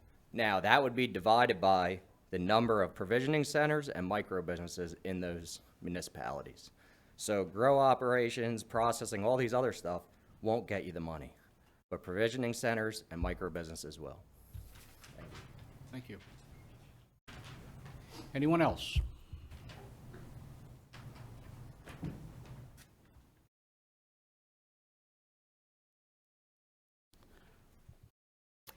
Bottom line is, will this make this a better place to live? And if I may, discernment. That's what each of you were chosen for by the voters of this community. Quality of being able to grasp and comprehend what is obscure. And synonyms are discernment, discrimination, perception, penetration, insight, acumen. It means a power to see what is not evident to the average mind, and discernment stresses accuracy, as in reading character and motives. Discrimination stresses the power to distinguish and select what is true or appropriate and what is excellent. Perception implies quick and often sympathetic discernment as of shades of feeling. Penetration implies a searching mind that goes beyond what is obvious or superficial. Insight suggests depth of discernment, coupled with understanding and sympathy. Acumen implies characteristic penetration combined with a keen practical judgment. There is so much that is placed before you all. I once threw my hat in that ring, and I knew that I was in over my head, in the ring of where you serve. My bottom line is, what is the future? What do we gain? And what does it cost to the future? I thank you for your time. I wish you discernment. Thank you.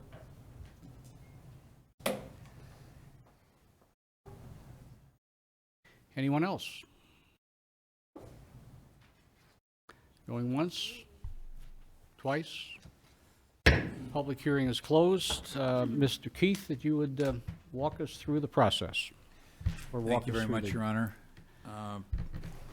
As the agenda supplement stated, this draft ordinance that's before you tonight was put together by myself and some of the staff of the city at the direction of the City Commission. We had some information from the city based on previous meetings, and we also filled in some of the gaps ourselves. And we anticipate there might be some changes because, like I said, this is our best effort at a draft. But what I wanted to talk about a little bit is the motion practice. The first motion that is made on this subject matter will be the main motion. And once the main motion is moved and seconded, it is now then before the commission. It is subject to amendment. So someone could make a motion to adopt the ordinance, second it, it's now before the commission. If someone wanted to make a change, they could make a motion to amend, and if that is seconded, then that motion to amend would then be under discussion first, and it would be voted on eventually first before the main motion. For example, motion to adopt the ordinance as presented is seconded, it's now before the commission. Someone makes a motion to amend, to strike certain things or edit certain things. If that's seconded, that will be discussed first, and there will be a vote. If the amendment is accepted or adopted, then the main motion will be back before the commission as amended. There can be further amendments, but we only do one at a time. It'll be easier that way. The important thing, I think, though, to note is once you make the main motion,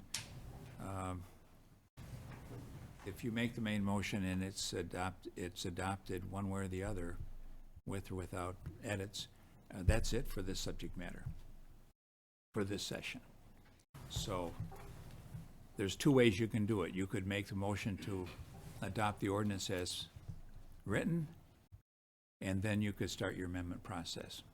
Or you could make a motion to adopt the ordinance as presented with the following edits, and at some point that will be the main motion, because that's what before the commission. We'll walk through this as we go along if there's a need for that, but I just want you to be aware of the two different ways you can do this and get to the same place. Thanks to this new video equipment as the mayor said, we're going to edit this in real time. So if there's a motion to amend, to strike certain things, or to make some changes, we'll show those strikeouts right on the TV. Does anyone have any questions of our attorney? Commissioners, what's your pleasure?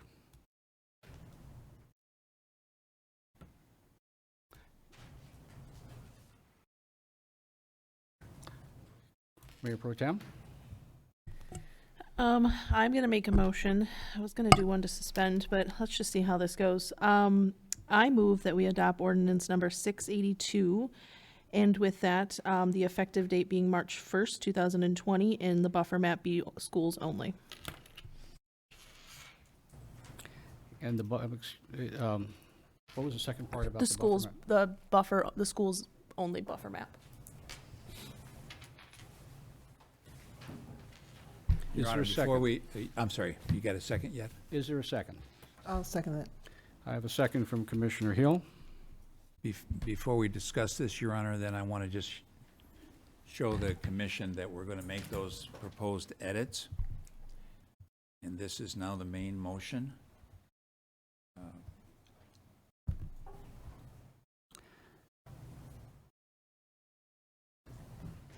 So as I understand, the motion is to adopt the ordinance fully, with the exception of the buffer map, which would be schools only. My motion is to just include schools. Just include schools. Correct. So you would strike out number 1, is that Right. well up there? Do you do that, Sean? Okay. And then you go to the effective date, which at the end of this ordinance, you're changing that to March 1? Is that March 1? Right. So that's, in effect, that's the That's that's the under motion. discussion now. That's That is the the motion we have motion. in front of us then, right. Okay, we have discussion at this point. Mayor Pro Tem? Okay. The reason that I kind of just went forward, I'm willing to take a potential friendly amendment to it. However, I think that this is kind of what the public has been asking for. This is what I've heard. I think that it's actually an audience member made a really good point, and I think his name was Tyler, to the effect is when I went around town this weekend and I looked at these buffer maps, some of them are like, you can go to Breakers and buy a 6-pack to go. That's a thing you can do. And I'm thinking to myself, why can't you do that? It's not like people are walking down the street with that 6-pack, and if they are, they get in trouble. That's what happens. You get in trouble. So it just seems logical. This seems like the way to go. I think that, and I also, when I proposed March 1st, I did ask this of the city manager if that's possible or probable, and the city attorney, and that's not out of the question when I asked that date. So it's not just like I threw that into the atmosphere and made a date up. But this is what I hear from the community, and this is what I'm interested in. But again, like I said, I'd be willing to listen to the rest of the commission on a potential amendment. Commissioner Hill. Thank you. Part of the reason to second was to get the conversation going. I think I do have a question, though. I believe in terms of an area zoned exclusively for residential use, I thought the state said that was required. So I don't believe we can strike that. If someone could.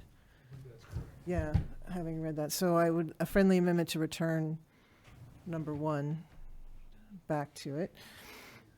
And Just that we aren't having any friendly amendments, okay? It's going to have to be by amendment and a motion to amend and a second, and then discuss that and vote on that particular piece before we go back to the main motion. So do we need to vote? We're still on the main motion right now. Okay. There's nothing on the floor but the main motion right now.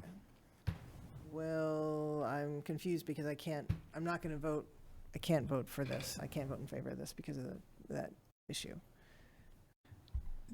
If I can say, the state law does have that 500-foot, or that buffer for residential areas in there, but I think that's irrespective of what we say here. If we don't reference residential areas, it's still state law that they can't be cited in a residential area, would be my reading of it. Okay, thank you. It's a redundancy. That makes sense, yeah. Proceed. Yeah, thank you. Okay. In my conversations with folks, I also am hearing folks saying, particularly around the issue of the alcohol, and that it's around, and that why are we putting buffers on this when we don't have buffers on another adult use substance?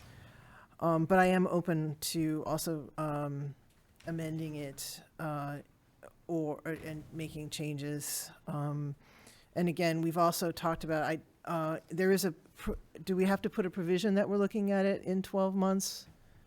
I guess this is discussion, but. Not part of the motion, no. Okay. And let me just say this, the commission can always look at any ordinance. They can amend any ordinance, they can look at it in a month, 6 months, 12 months, whenever they want.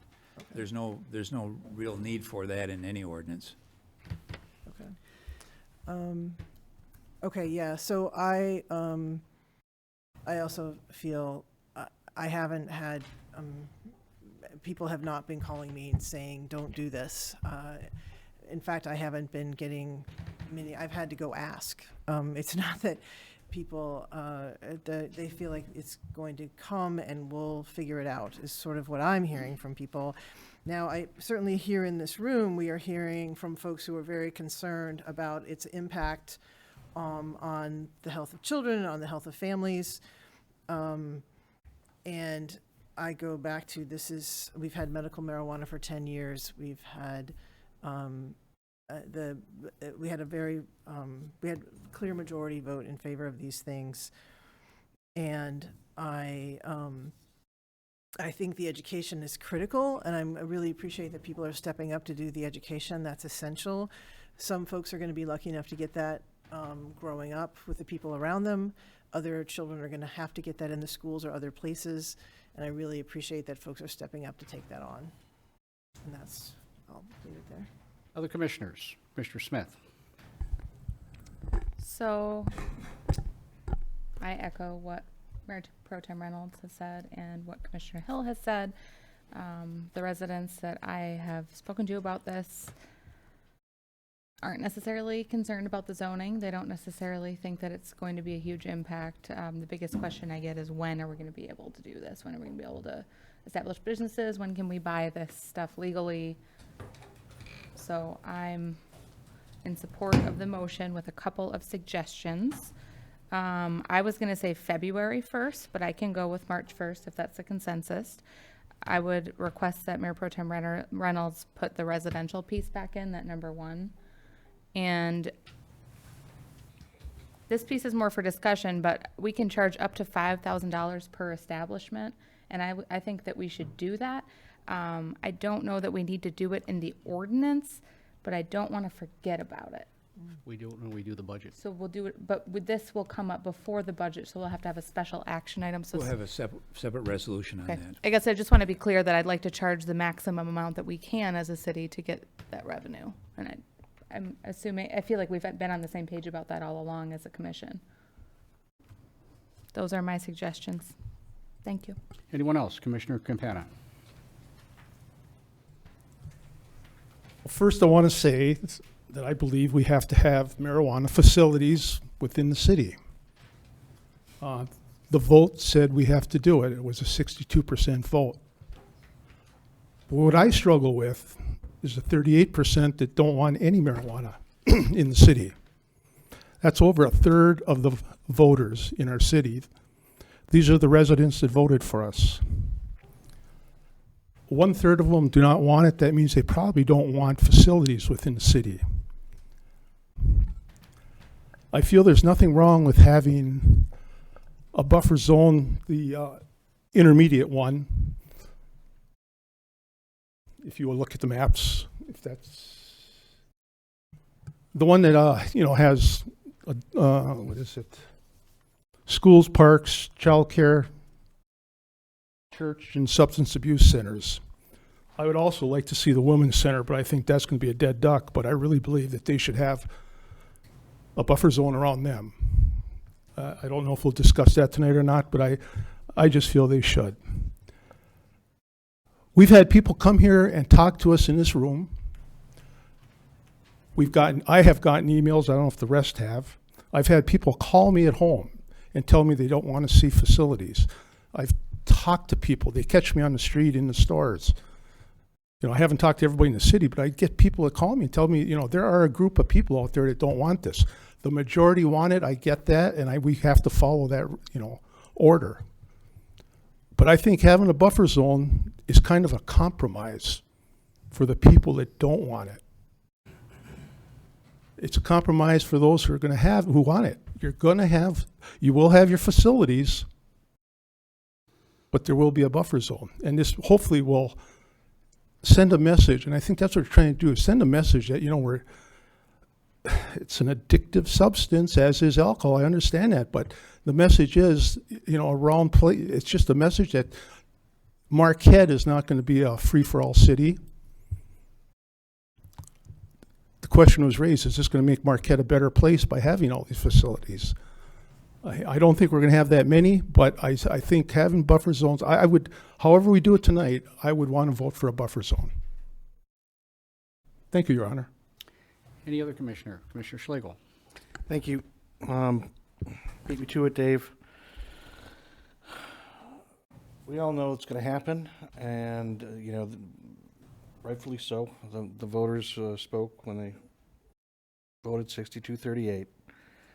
38%, again, I think that we have to speak for them as much as we do the other, the 62. I don't have a problem with a couple of these buffers being reduced or taken off the table. Personally, along with number 1 and number 2, I would prefer to see 4 and 6 on there with the religious institutions and the substance abuse disorder program. This is as stated earlier, we can revisit this yearly. We can revisit it monthly if we want. Which is something that we have to do, and something that Marquette's done a really nice job of in the last 4 or 6 years, is kind of making their documents living and breathing so that they're not going to get archived and dusty and sitting on a shelf and ignored. So to start things off, I'd like to be a little bit more restrictive and to have some more overlay in place. And as time moves on, if we see that we're not having any issues with certain aspects of the process, then we can, be a little bit more leaner if we want to. It's my personal opinion, and I gotta say, I haven't had one person approach me and say, "Man, I can't wait. Thank you so much for making this, bringing this to the city." But I've had several people come talk to me in person or call me, especially on the phone, and give me their feedback with the understanding that they understand that this is coming and that they can't stop it.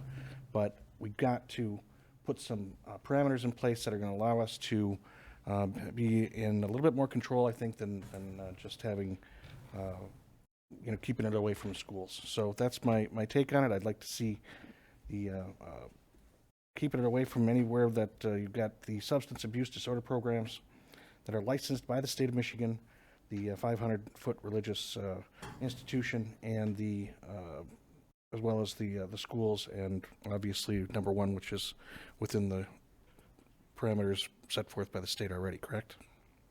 Okay. Any other commissioners? Commissioner Frazier. I don't really have a problem with the parameters. Like, they're good. Buffer zones is a good idea. I mean, we know it's going to come eventually. It's going to come. It's going to be here. It's going to be happening.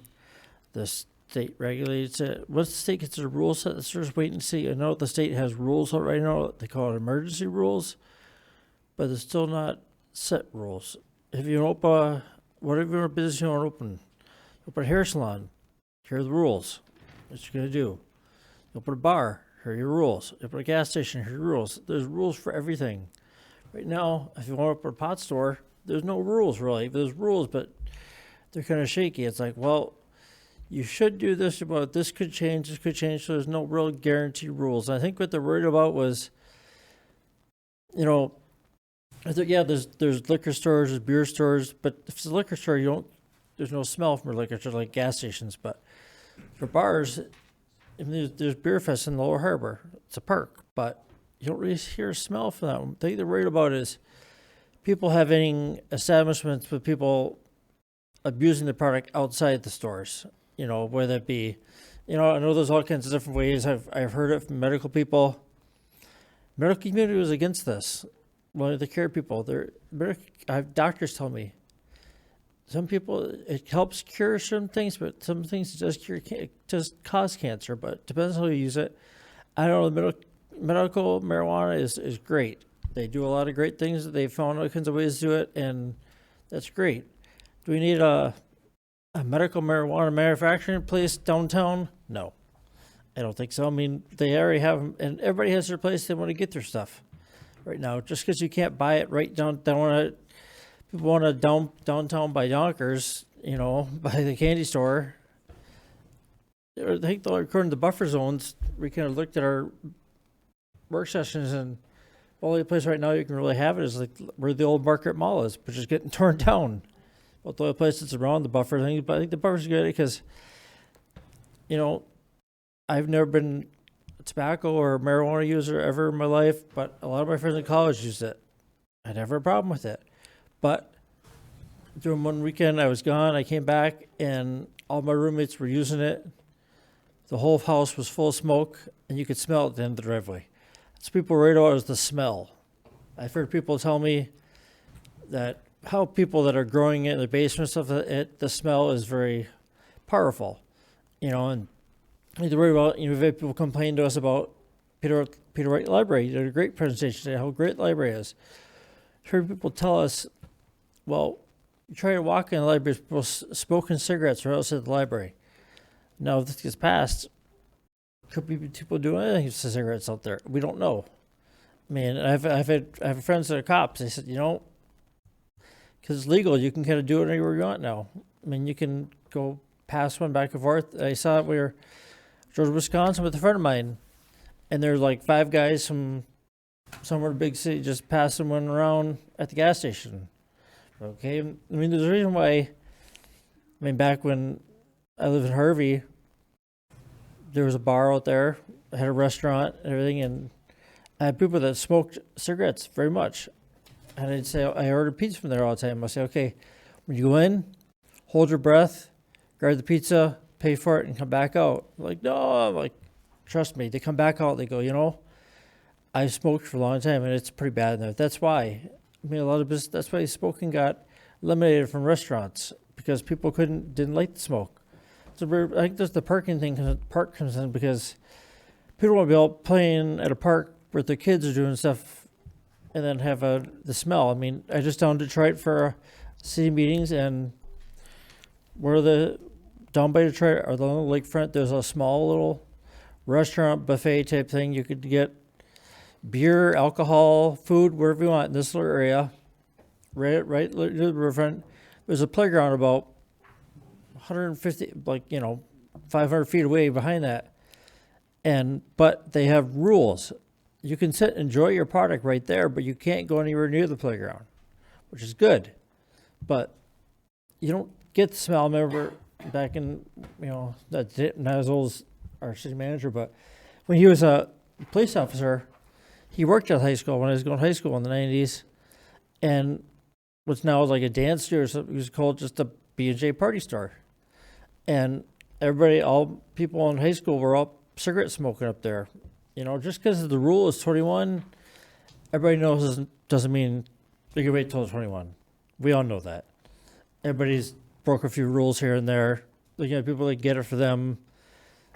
I heard my daughter's in middle school, and she said she was the Marquette Senior High School homecoming game, and they're going to grab a snack from the gas station. A bunch of kids came running out there after getting busted by the principal for doing bad things in the woods, and there was cigarette and other kinds of smoke coming from the woods they're at. I said, that's just awful, So I used to worry about the buffer zone is supposed to protect, been told, the people from breathing it in.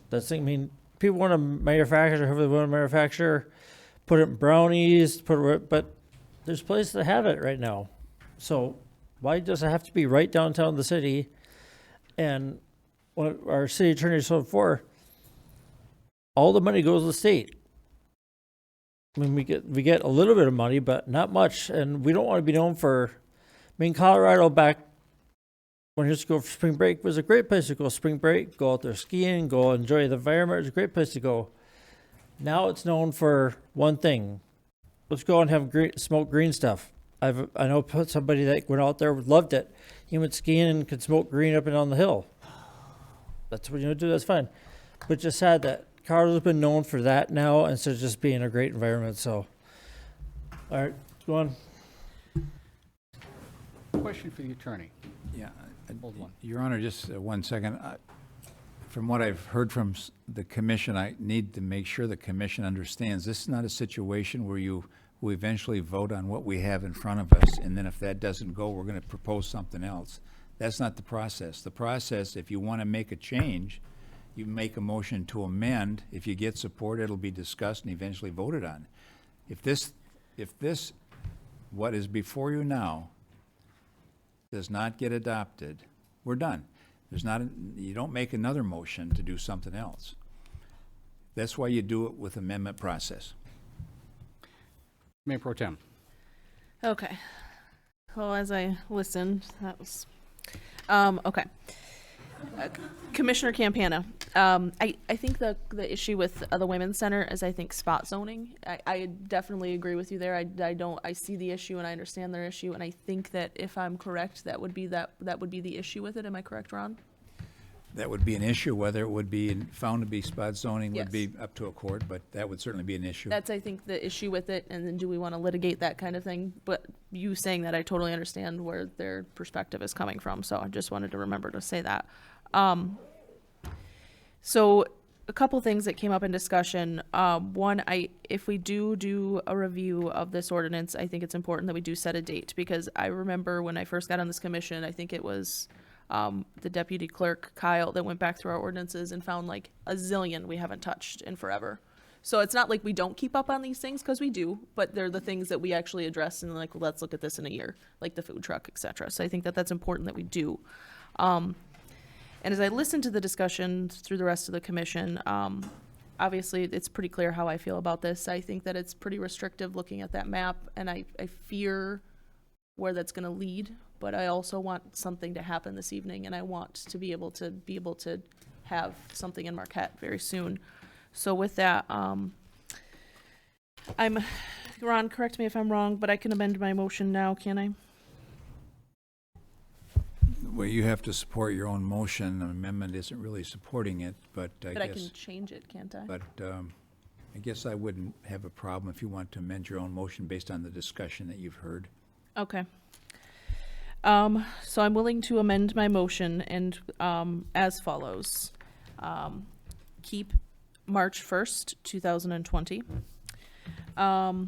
Keep, when we're talking about the buffering requirements, 1, 2, 4, 6. And that is my motion. You show that, Sean. Is there a second? Yes. Is there a second? Commissioner Schlegel is a second. Any discussion on this?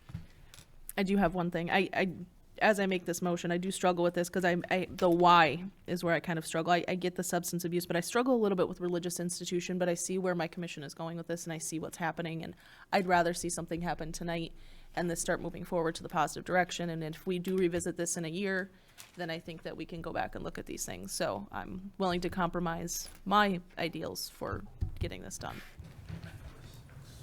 Commissioner Schlegel, comments? Thank you for the amendment or the change in the main motion there. I think that is a very acceptable option, and we should probably incorporate a annual review upon 1 year from the date of adoption. Do I need to make a motion on that, or is that something that we can throw in there as well? Actually, I don't think that should be part of the ordinance. I think that'd be a separate. Okay. That could be a separate motion after this ordinance is adopted, or whatever happens to it. You could make that as a separate motion and Okay. direction to the city commission All right, that or to sounds the good. city staff. Thank you. Any other commissioners? Further comment? Commissioner Campana? So, Your Honor, the motion is going to be 1, 2, 4, 6. Is that what I heard? 1, 2, 4, 6. Keeping those 4, yes. If that's going to be the motion, I'm going to vote no on it. I still would like all 7 of them. And I do that, I wish that because this is in deference to the 38% that don't want to see it. I still say we have to represent them. 100% of the people that voted are going to get the marijuana establishment. But I think that we should have some consideration for those that don't want it. And I don't think we would be harming any businesses by doing it this way. So that's my take on it. Further discussion? Commissioner Hill? I really appreciate the conversation that we're having. This is really helpful and interesting. And I think the hours that we've spent on this so far, we are taking this very seriously and really appreciate folks coming in and sharing intimate life stories with us. It's humbling to be sitting up here right now and having heard the impact that folks are worried about, the things that have happened. So, and thank you again for sharing all of that. I want to again bring back to medical marijuana has been legal for 10 years. There are establishments that have been operating for a while. There's new folks that are opening up right now. The state law recognizes that those medical marijuana establishments have a head start in the regulatory process and have 2-year head start on this process. So I think there's folks who want to get this going, but also keep in mind that the folks who've had medical marijuana, communities that have had medical marijuana are ahead of us and are going to be up and running sooner than we are. So this, we're going to get up and running, but I think it's still going to take some time. I hope that the state process goes well for folks. And I guess what I'm saying is, if folks think this is in no way a free-for-all. I mean, the amount of regulation that folks have to have, and every single moment that you step into one of these establishments, you're going to be on a camera. I mean, you're on a camera right now, in a lot of places we're on camera right here. But holy moly, the things that folks have to do, and everything gets reported. And then I'm going to close by saying it's not that it isn't here now. And it's here. It's and I just it's here. It's easily available. It was easily available to me when I was in middle school in a little town in Indiana. So let's make it legal. Folks have worked hard to make this legal and bring it out of the shadows and make it taxable and make it regulated. And I really respect the years that have gone into that. So, and the folks have voted and said yes. So I think we have a measured, very measured approach, and I'm happy to vote in favor of the amendment as it currently stands. Any other commissioners? Commissioner Frazier. I know it's coming, and people can still get it where they want to get it to, and like they've said, medical marijuana has been around for a long time. Sure, establishments out there, and so, and people already run the places, so why did it have to be downtown? But I'm with Commissioner Campana. I'm just not in favor. I mean, I agree with the people that don't want it, and we don't want Marquette to be known for. You don't want, go to Colorado for one thing Your to Honor, go just have green stuff. If I could just interrupt 1 second, the discussion at this point has to be on the amendment only, which was to add back in 1, 4, and 6 of that section. I'm not. Okay, thanks, Ron. Yep. I'm in favor of all the buffers. Commissioner Smith. So this is a story of compromise. I don't love the new amendment. It seems like we're just cherry picking a few, and I'm not sure the purpose other than to try to get a vote through.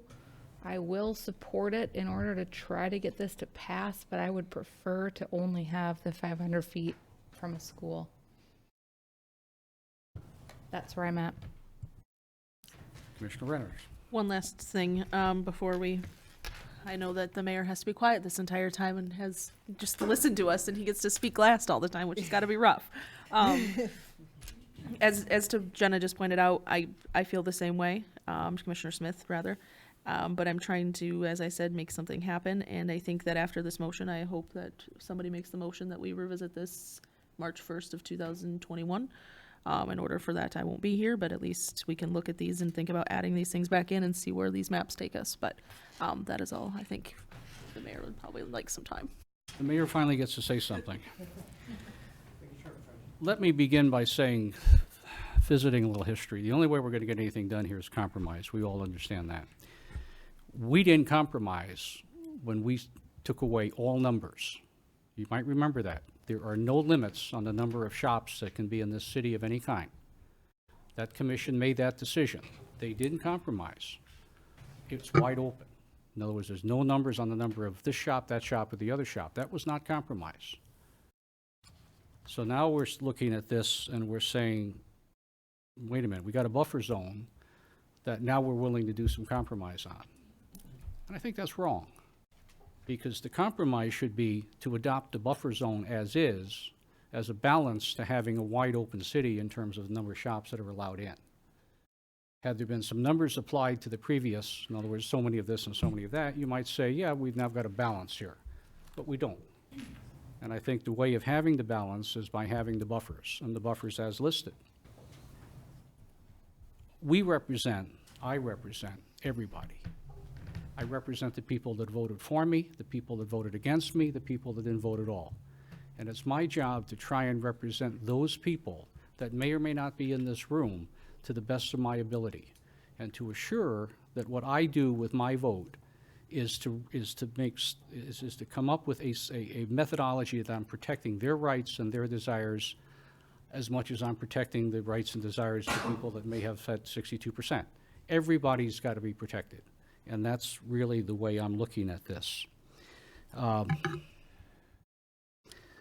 So I can't support this without having literally 1 through 7, all of the buffers as recommended by staff. Because otherwise, I think we're doing a disservice to the city. I will surrender on 1, and that's number 7, which is the one dealing with how close marijuana establishments can be to each other. But otherwise, I think that represents and that helps protect. And as Mrs. Losich so well said, does it make the city better? maybe not.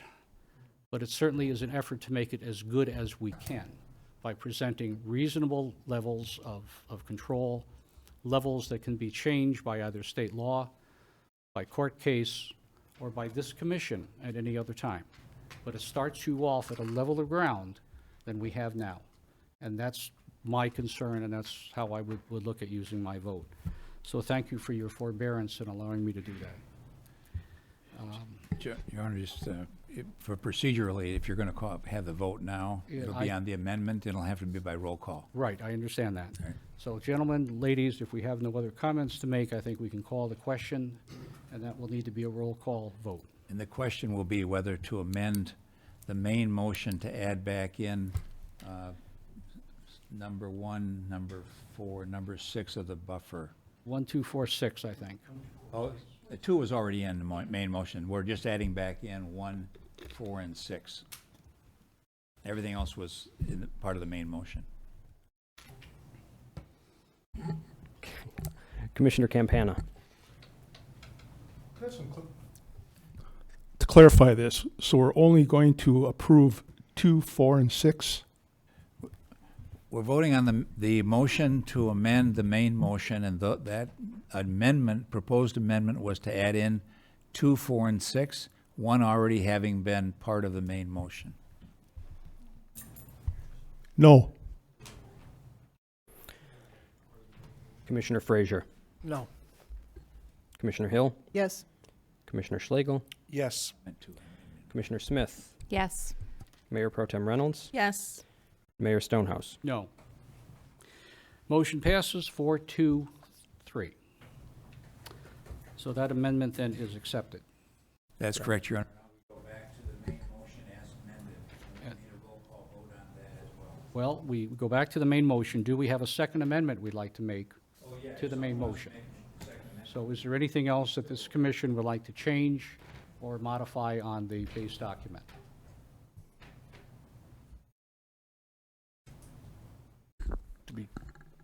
Mr. Mayor? To Commissioner be clear, if there was anybody that, if you were looking for numbers, this is where you would put them in, correct? Any change you would choose to make?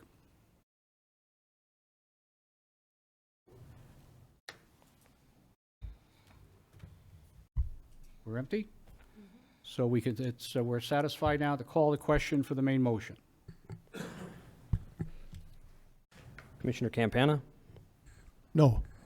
Commissioner Frazier. No. Commissioner Hill. Yes. Commissioner Schlegel. Yes. Commissioner Smith. Yes. Mayor Pro Tem Reynolds. Yes. And Mayor Stonehouse. No. Motion passes 4-3. We're done. That brings us down to... Yeah. I'm sorry? We make a motion for review now? That's what I was gonna do. Yes, we may. I would like to make an additional motion to revisit this ordinance before March 1st of 2021. Do we have a second? Commissioner Schlegel. I'll second. Further comments, Commissioner Smith? None. Commissioner Schlegel? It's good practice, thank you. Any other commissioner? Hearing none, all those in favor of the motion, please signify by saying yes. Yes? Yes. By no? No. Hearing none, motion passes 7-0. That brings us down to item number 5, which is a public hearing also on ordinance 683, water utility rates. You're not going to stay for water utility rates? Homework. Good night. Thank you. Mr. Clerk, if you would please read the background. Thank you, sir. Let's see if I can bring you back here. Aha. As part of the fiscal year 2020 budget review, a revision of the water rates was recommended for water utility customers by Raf Tellis, the city's utility rate consultant. The rate increase is necessary to keep a balanced budget associated with the adopted fiscal year 2020 budget and to keep the water fund solvent. A 12.25% increase in rate-related revenues is proposed. The rates will change per the attached ordinance number 683. Usage rates will increase for an average customer from $7.35 to $8.10 per kilogallon. The non-taxable rate will increase from $8.09 to $8.90 per 1,000 gallons. For an average customer using 4,000 gallons per month, the water bill will increase from $36.59 to $41.07 per month. For all three utilities combined, an average customer will have an increase of $11.76 per month, or $141.12 per year. Fiscal effect: the proposed rate increase is projected to raise an additional $581,000 in the water fund. Recommendation: adopt ordinance number 683, an amendment to adjust water rates effective December 1st, 2019. Alternatives as determined by the commission. Public hearing is open on ordinance 683, water utility rates. Anyone desiring to address the commission?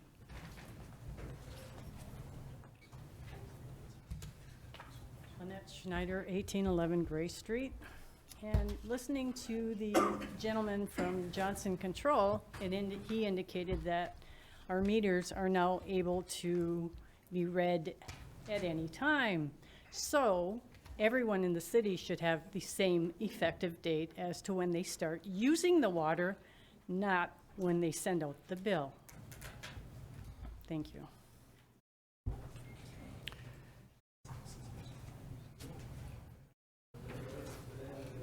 Thought I'd stay around. Steve Pelto, 60 Oak Hill Drive. Actually, the Johnson Control did a wonderful presentation to you guys back earlier in the program, and they said that there's quite a cost savings to you guys. In fact, $255,000, if I'm not mistaken, on the water. So what I would suggest is that you take a look and wait for a year, see what the cost savings is for the water and the sewer, and then make a decision next year at this time. Thank you.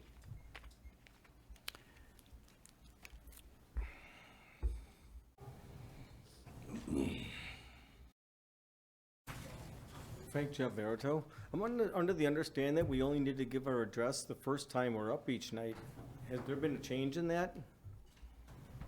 Okay, the chair is ignoring me, but Ms. Reynolds said yes. So anyway, to save time, I'll speak on all three items now, and I really appreciate the man who is just up here now. But there's also the fear of electromagnetic waves that have to do with this electronic reading of our meters. And I haven't heard really anyone mention that locally, but there are other towns where this is a huge to-do and the effects are not yet known. We all realize that it costs a lot to provide these infrastructural services, but people can only take so much. And we're asking that maybe no more increases that weren't approved before tonight burden us any further. And it's going to chase a lot of people out of town, not me, much to your chagrin, but it is going to chase some other citizens who love Marquette and want to retain the privilege of living here. Anyone else? Anyone else addressing the commission? If not, public hearing is closed. Commission, what is your pleasure? Mayor Pro Tem. I move that we adopt ordinance number 683, an amendment to adjust water rates effective December 1st, 2019. Is there a second? Commissioner Hill? I second. Mayor Pro Tem, any further comments? Yes. So I do have questions. I am going to approve this. This was part of our budget session, and this is something we have to do to make sure we don't end up in places like Flint are. However, to Lynette's question, that is a very valid question, and I would also enjoy an answer to that. So sorry, Kirk, you're gonna have to come up here probably, or somebody, to see if there's, that might be a Gary thing, I don't know. I think it might be a Gary thing. Okay, so one of you come answer this. I guess I lost.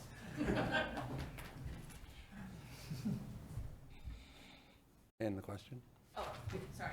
Essentially, I understand her issue. It was a little confusing to me at first, but so I understand that there's probably like a part of the city that gets billed on the 1st, and there's part of the city that gets billed the next week, and the next week, and the 4 weeks on.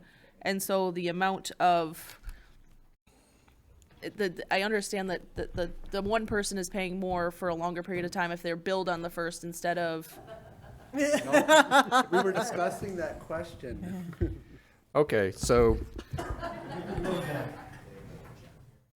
in a month's time, we have one billing clerk who is spitting out 6,500 bills in a month's time. So we do what's called cycle billing, so it's broken up over 4 weeks. So it's not like at any one time she's printing out 6,500 bills, but it's split out over 4 cycles.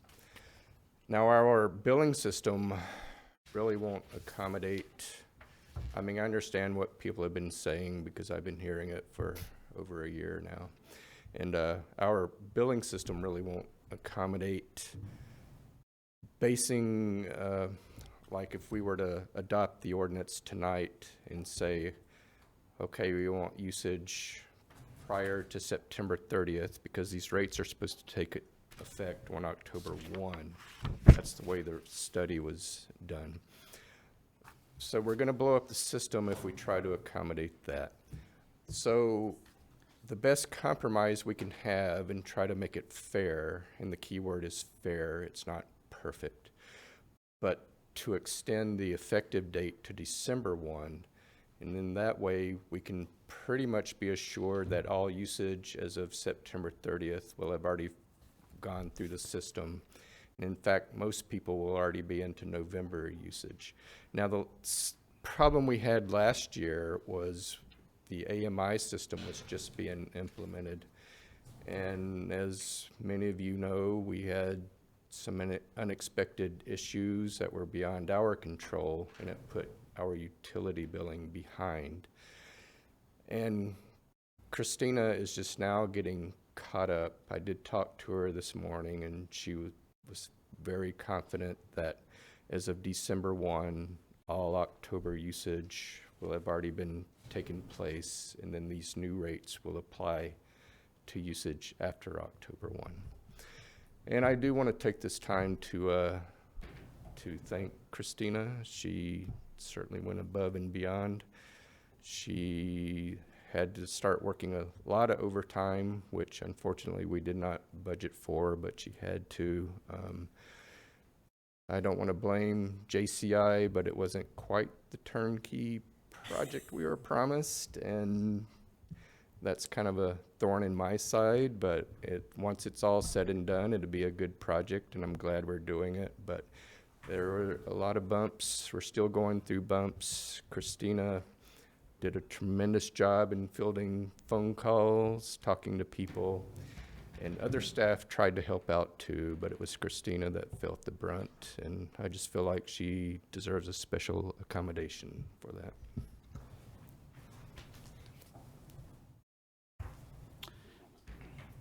Commissioner Hill? Yeah, thank you for that, very thorough, and bringing all of that to light. So I hope, there was, I myself had to have folks come out 3 times to get the meter installed at my home. So I know personally that there were significant bumps along the way in terms of getting those meters installed. That meant therefore the billing was in the old way, the new way, the old way, the new way, and it went back and forth. But if I heard you correctly, we are now, as of this December 1, going to have bills be done on and so when you say there'll be a 4-week cycle going forward for all residents, can you speak to that directly? How, just say what it will be, maybe, that would be helpful. Well, everything should be back on schedule by December 1. That's the anticipation right now. In order to accommodate, like if we just wanted to take, let's say you had a monthly bill and half of it was usage as of September 30th and half was after September 30th. Christina would have to manually calculate that bill, and to do that for 6,500 bills, I think, well, I know we would have to be looking for a new utility billing clerk to do that. So I think you're saying, I guess I don't quite understand you. So you're saying that there are estimates? I don't understand. So, correct. So, okay, so there's estimates until December 1, but as of December 1. Well, not all, this isn't all bills. The initial problem was when the meters were installed, the meters were working. But the other part to that was the meter had to communicate to an endpoint so that we could read the meter. That's the part that wasn't working. Now, it was for a majority of those, but probably at any one given time when we first started it, there were like 1,000 meters that weren't communicating.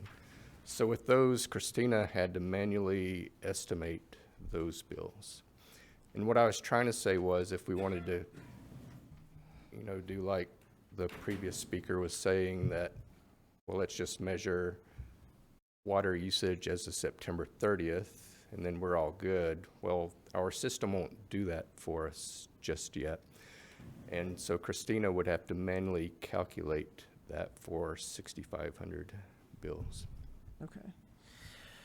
Okay, thank you. And I do have one other important point that I'm it's going to be for me consistent on all three. And this is a matter of taxation.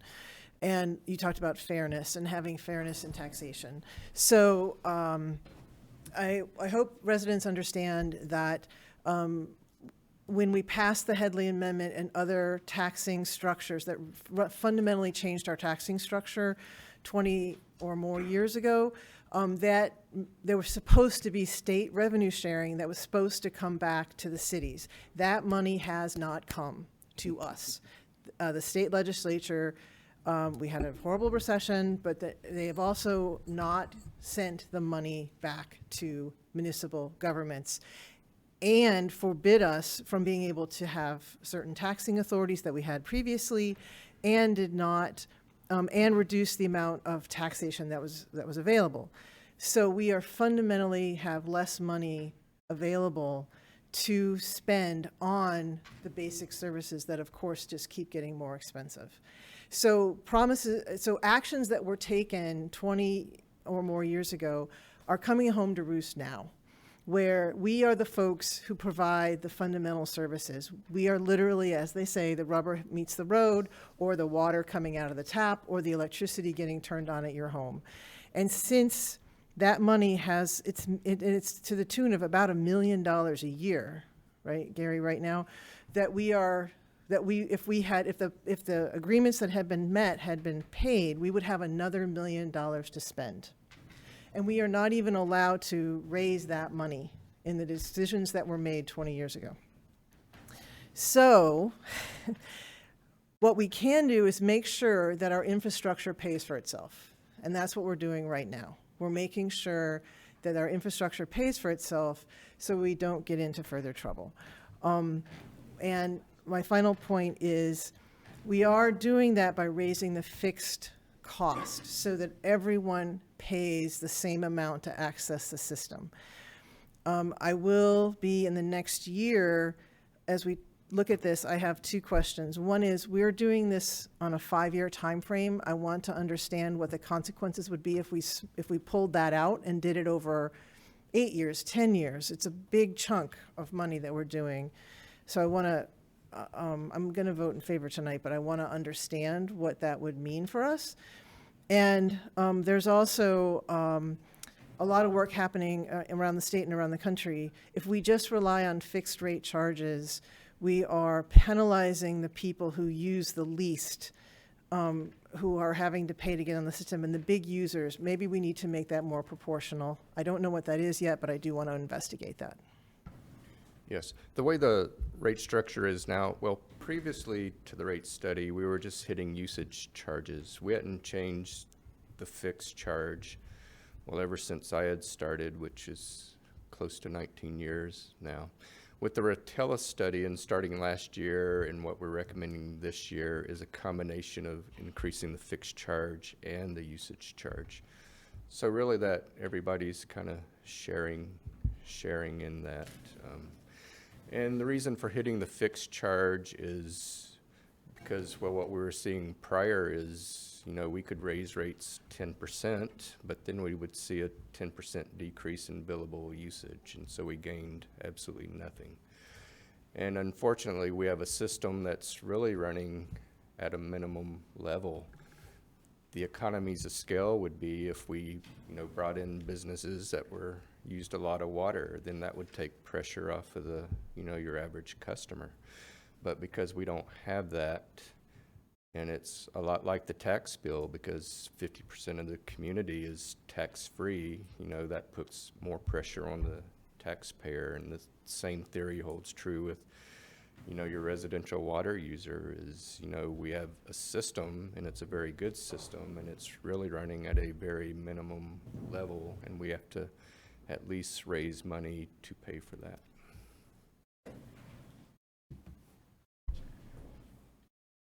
Further? Commissioner Campana? Gary, help me with this. If I understand this right, if we pass this ordinance tonight, the rates go up December 1st. Yes. I thought I heard you say water usage in October and November will be billed at the new rate. No. You didn't say that. The reason we want to start December 1 is so that all water usage as of October 1 will have already gone through the old rates. So When do the new rates start? We're saying the new rates will start December 1 for any bills that go out as of December 1. So if everything goes according to the way it's laid out, most people will already be into November usage by the time they get their bill with the new rate. But we're saying December 1 just to try to guarantee that, because last year we tried to do the same thing and it didn't work for everybody because we were having complications with the billing system and it just wasn't quite there. Okay, what I was trying to get at is come December 1st and somebody gets a bill, that bill's not going to be for water used in November. It should be for November usage. Because this goes in effect when? What are you saying? November? What's the effective date? There's a lag. When this ordinance goes into effect when? December 1st. That's when the rates go up? Yes. And that should catch your November Huh? usage. But see, what I'm getting at is, and I'm going to vote for this because we have to have it, but it doesn't seem fair if the water that they use in October, November gets billed at a higher rate. Well, please remember what I said earlier. The rates are intended to go up October 1st. Okay, that's what I didn't hear. Correct. So really, that should We're eliminate. actually putting ourselves behind by a month, Okay. maybe even 2 months by doing it this way. I just think it's only $4.50. I shouldn't say only. That's money to a lot of people. It's a lot of money, but it's the fair thing, and that's how we look. Okay, it should go up October 1st, but the fact that I get it now. So if you bill it in December 1st, you shouldn't be paying a higher rate for old water. Correct. Yes. And like I said, it's the way we would come up for it to be fair. And like I said, too, it's not perfect, but we just think it's the more fair way that we could do it. Yeah, that's better than last year. Well, it was intended to work this way last year, but we had other complications beyond our control. So. Thank you. That explains it. Thank you. Other questions? Mr. Schlegel. Thank you. It should also be known, in order to get a handle on these, this is a multi-year increase, and you have to get a couple of years under your belt to really get a feel for what's going on. And I'll just kick it over to you if you want, like, city manager, to kind of expand on what the intent is for going through the next budget process. Sure, thank you. This plan, when it was originally put together, the 5 years would bring us to basically budget neutral. Building up any reserve after that time, we'll have to add additional years. We have always intended, and we're going to, prior to next year's budget sessions, do two things.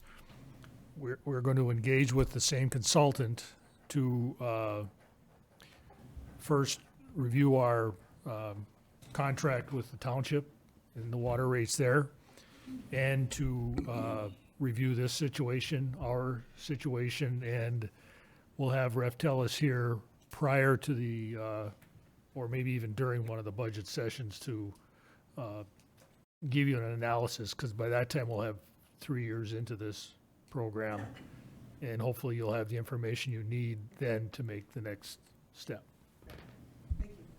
So ideally, let's hope and pray that we can get this analysis done, and then all of a sudden, either our rates, maybe we don't have to adjust them. I'm, far-fetched, I would imagine, to say that, but or maybe we can just adjust them at a much lower percentage this next time around. So we'll get a handle on that. We'll probably also be able to realize the JCI impact and on the capital improvement plan as well, and see where monies are going to end up going. But it's one of those things too where it's not just, we're not here to just try and jam this home because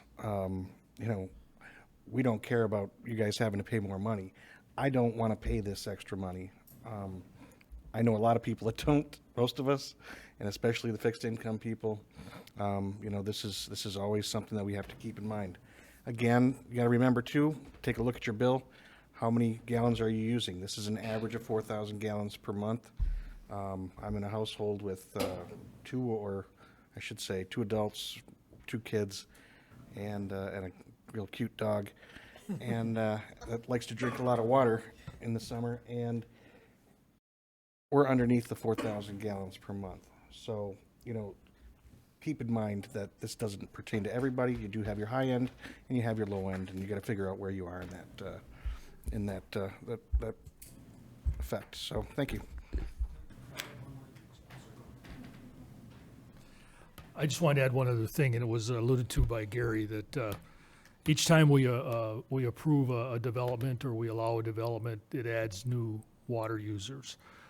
It's always been part of this, or our plan, to do everything we can with these new developments to affect the tax base, 1, and 2, to affect our utility usage, water, sewer, stormwater. And each time we add, for example, like the hotel on Founder's Landing, that's another big water user.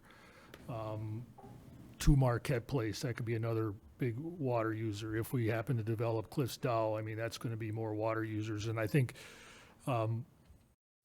there'll be some offset with that. What it is exactly, I don't know yet, but that's something that can truly help the individual homeowner as we move ahead. Please. Good discussion so far.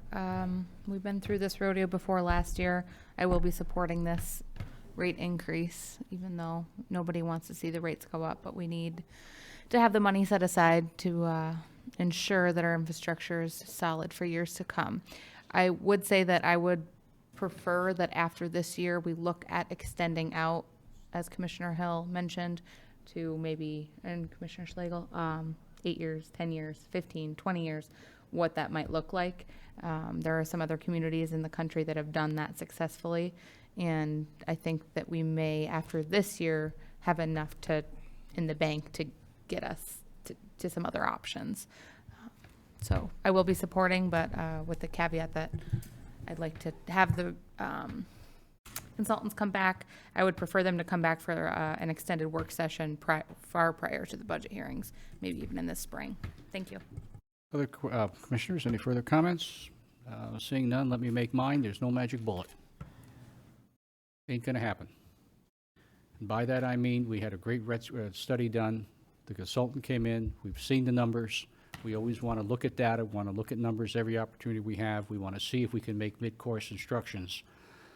But it is what it is. And it's going to be a difficult thing for everybody to have to continue to face these rate increases. But the basics we have is water. We've got to have clean, fresh, reliable water for everybody in the city. That's going to cost money. We're fighting an aging infrastructure. We still have some pipes out there that are quite literally over a century old. We haven't found lead yet. But remember what happened in Flint. Remember the difficulties of also what happened in Benton Harbor. What's also happened, I think, in one of the suburbs of Holland. They're finding problems within the system that they've ignored for a very long time. We can't do that. We have to take care of our city. We have to take care of our residents, and this is one of the ways that we have to do it, whether we like it or not. It's basic. It's basic to what we do as government. I hope there's a silver bullet. I hope we don't need to extend rates out. I hope we can find money, but it's, again, we got to deal in the real world. Any further comments? Seeing none, all those in favor? Nope, roll call. Roll call, This Your is a Honor. roll call, right? Do it, please, Mr. Clerk. Commissioner Campana, Yes. Thought I would finally get one right. Commissioner Frazier, No. Commissioner Hill, Yes. Commissioner Schlegel, Yes. Commissioner Smith, Yes. Mayor Pro Tem Reynolds, Yes. and Mayor Stonehouse. Yes. The motion passes 6-1. That brings us down to item 6, another public hearing, ordinance 684, sewer utility rates. Clerk, if you would please read the background. Thank you, sir. As part of the fiscal year 2020 budget review, a revision of the sewer rates was recommended for sewer utility customers by Raftellus, the city's utility rate consultant. The rate increase is necessary to keep a balanced budget associated with the adopted fiscal year 2020 budget and to keep the sewer fund solvent. An 11.5% increase in rate-related revenues is proposed. The rates will change per the attached ordinance number 684. Usage rates will increase for an average customer from $12.68 to $14 per 1,000 gallons. For an average customer using 4,000 gallons of water per month, the sewer bill will increase from $58.20 to $64.75 per month. For all three utilities combined, an average customer will have an increase of $11.76 per month, or $141.12 per year. The fiscal effect, the proposed rate increase is projected to raise an additional $706,000 in the sewer fund. Recommendation, adopt ordinance number 684, an amendment to adjust sewer rates, effective December 1st, 2019. Alternatives as determined by the commission.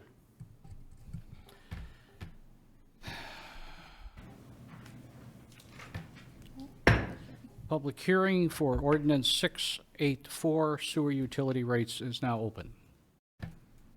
Anyone commenting on 684? Going once, twice. Public hearing is closed. Commissioners, your pleasure. Commissioner, or Mayor Pro Tem. I move that we adopt ordinance 684, an amendment to adjust the sewer rates effective December 1st, 2018. Is there a second? Commissioner Schlegel, Second motion. Commissioner, Mayor Pro Tem, No comment. Mr. Schlegel, Same. any other commissioner? Hearing none, this will be a roll call vote, so go for it. Commissioner Campana, Yes. Commissioner Frazier, Yes. Commissioner Hill, Yes. Commissioner Schlegel, Yes. Commissioner Smith, Yes. Mayor Pro Tem Reynolds, Yes. Mayor Stonehouse. Yes. Commissioner Frazier, how did you vote? Yes? Yes. Yep. The motion passes 7-0. That brings us to item number 7, public hearing, ordinance 685, stormwater utility rates. Clerk, if you'll read the background. Thank you, sir. As part of the fiscal year 2020 budget review, a revision of the stormwater rates was recommended for stormwater utility customers by Raftellus, the city's utility rate consultant. The rate increase is necessary to keep a balanced budget associated with the adopted fiscal year 2020 budget and to keep the stormwater fund solvent. A 15.25% increase in rate-related revenues is proposed. The rates will change per the attached ordinance number 685. For an average customer, the stormwater bill will increase from $4.78 to $5.51 per month. For all three utilities combined, an average customer will have an increase of $11.76 per month, or $141.12 per year. Fiscal effect, the proposed rate increase is projected to raise an additional $228,000 in the stormwater fund. Recommendation, adopt ordinance number 685, an amendment to adjust stormwater rates, effective December 1st, 2019. Alternatives as determined by the commission. I'll take it. Commissioner Hill? I'm sorry. Oh, sorry. Yeah. Public hearing. Oh, I'm sorry, public hearing. Public hearing is open. Anyone wishing to address the commission? James Gallant, 538 Yalmer Road, Scandia. And just noticing your, the way you folks are meandering through all of these public hearings and all this public process in its entirety. We ask that you would consider, please, going back to that convoluted way that you did the marijuana public hearing a minute ago, because that's actually the way the Roberts Rules works. That's what Ron Keefe said. You make a motion, any amendments would have to be motioned and seconded and discussed and then voted on and then amended as you go. That's how you're supposed to be doing this all in the first place, all of your business. That's why it seemed like you folks just didn't even like, wait a minute, what are we supposed to family amendment? Wait a minute, we're supposed to do all this other stuff. No, it's how you did the marijuana thing is the actual Robert's Rules of Order, how it's supposed to be done every time. That's why you folks just kind of don't understand how that works. Mr. Gallen, I believe when you're addressing a public hearing, you should be addressing the topic of the public hearing, which is the stormwater rates. Would you please do so? The rules are being used during No, this public I'm asking you to hearing. please address the topic at hand, which is not The procedure, but is rather stormwater- the The rates. stormwater issue that you're talking about now deserves, and your constituents deserve, for you to follow the rules every time. And this is why this is so convoluted, and this is why I will be looking to reestablish my residency in the city and run for city office myself. Maybe we get this turned around. A simple point of order by any member, and that rule gets read onto the record, then you start doing it. Can't change it until there's another written rule. It's like you folks pretend you don't understand. But Anyone you all else seem to to be doing very well for yourselves, so carry on. Anyone else to address the commission? Anyone else? Seeing none, public hearing is closed. Commissioner Hill. I move that we adopt ordinance number 685, an amendment to adjust the stormwater rates effective December 1st, 2019. Is there a second? Commissioner Frazier. Second. Any further comments? Commissioner Hill? None. Commissioner Frazier. I think it's for Gary or somebody to look at, there's certain areas, I know Market Drive now just got updated their storm sewers now, but certain areas don't have storm sewers. That's something that, maybe look at the residents that don't have storm sewers, maybe look at adjusting the rates maybe or something like that. Because certain areas, I don't know, I lived in Market Drive for many years when I was growing up, and we didn't have, storm sewers. Like now they do have it, but just something to look at. Any further comment? Seeing none, roll call vote. Commissioner Campana, Yes. Commissioner Frazier, Yep. Commissioner Hill, Yes. Commissioner Schlegel, Yes. Commissioner Smith, Yes. Mayor Pro Tem Reynolds, Yes. and Mayor Stonehouse. Yes. Motion passes 7-0. Commissioners, that brings us to number 8, the consent agenda. Mayor Pro Tem, I move that the consent agenda be approved. is there a second? Commissioner Frazier, Second. Mayor Pro Tem, comments? None. Mr. Frazier, any comments? No comment. Any other commissioner? Seeing none, all those in favor of the motion, please signify by saying yes. Yes. Any opposed by no? Hearing none, motion passes 7-0. That brings us to item 9 under new business, Commissioner Frazier's travel reimbursement. Clerk, if you will read the background. Thank you, sir. Commissioner Frazier attended the annual Michigan Municipal League Convention held in Detroit, September 24th to 26th, 2019. The following check will be issued for travel expenses incurred.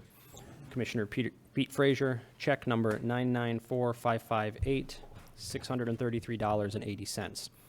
Fiscal effect, total travel costs are $633.80. Adequate funds are available within the fiscal year 2019 City Commission travel budget. Recommendation, approve travel reimbursement for Commissioner Frazier in the amount of $633.80 for the Michigan Municipal League Convention. Alternatives as determined by the Commission. Commissioners, your pleasure, please. Commissioner Smith. I move, I didn't have it up, I'm sorry. I thought I had it on the right page here. Here we go, thank you. That we approve travel reimbursement for Commissioner Frazier in the amount of $633.80 for the Michigan Municipal League Convention. Mayor Pro Tem. Second. Commissioner Smith, any further comments? Mayor Pro Tem. None. Any other commissioner? Before we vote, I will remind Commissioner Frazier he needs to abstain from the vote.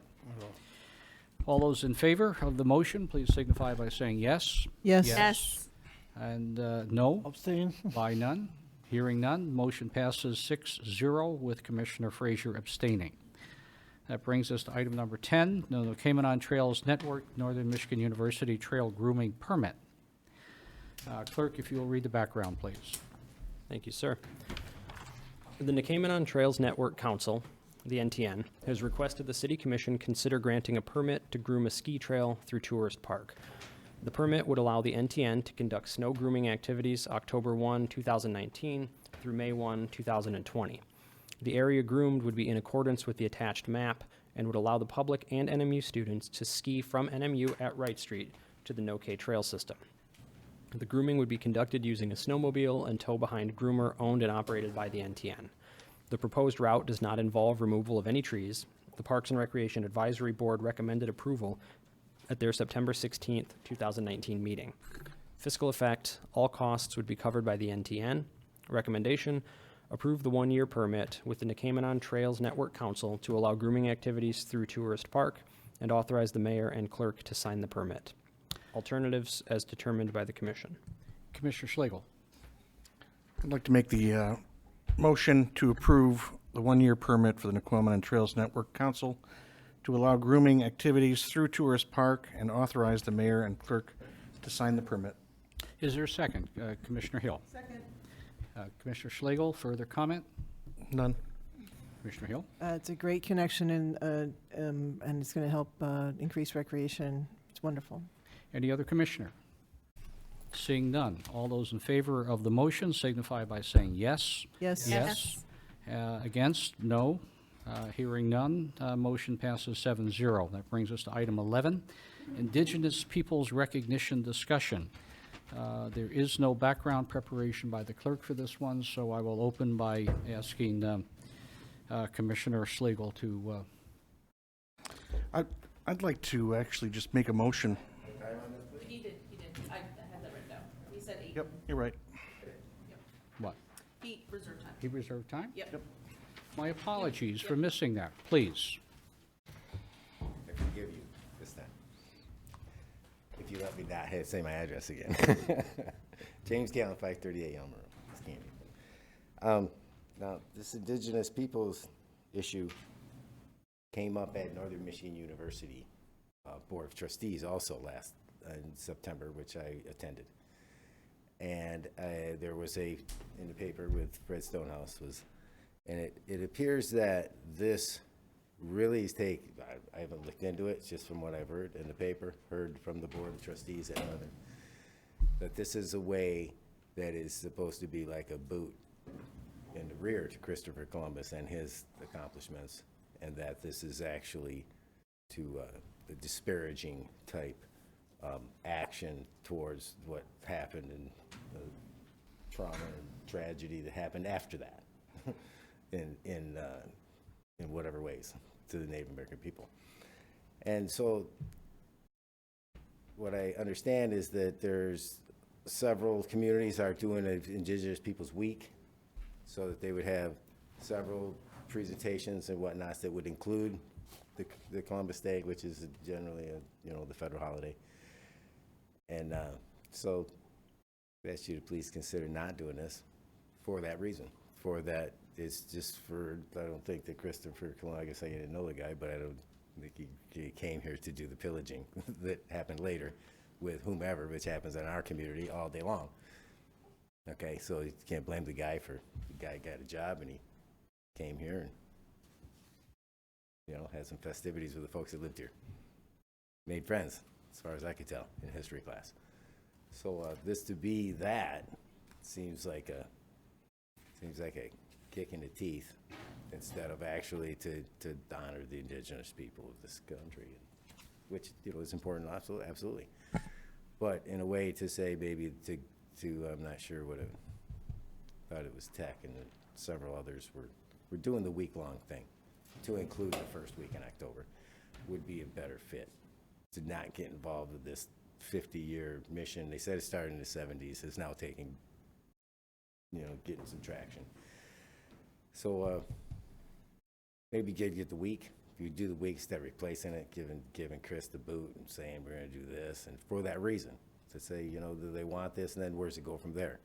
That it seems to be like maybe some folks are still looking for reparations and whatnot along that line, and that this may be a start of it. All of a sudden, we got all these governmental agencies saying that, yes, we need to do this, and then it's gonna be the next fight, and then it's gonna be. But Christopher Columbus did a good job. He made it. We all get to be here. You all get to have these rights and stuff that you enjoy every day, so please consider not doing it. Anyone else to address the commission?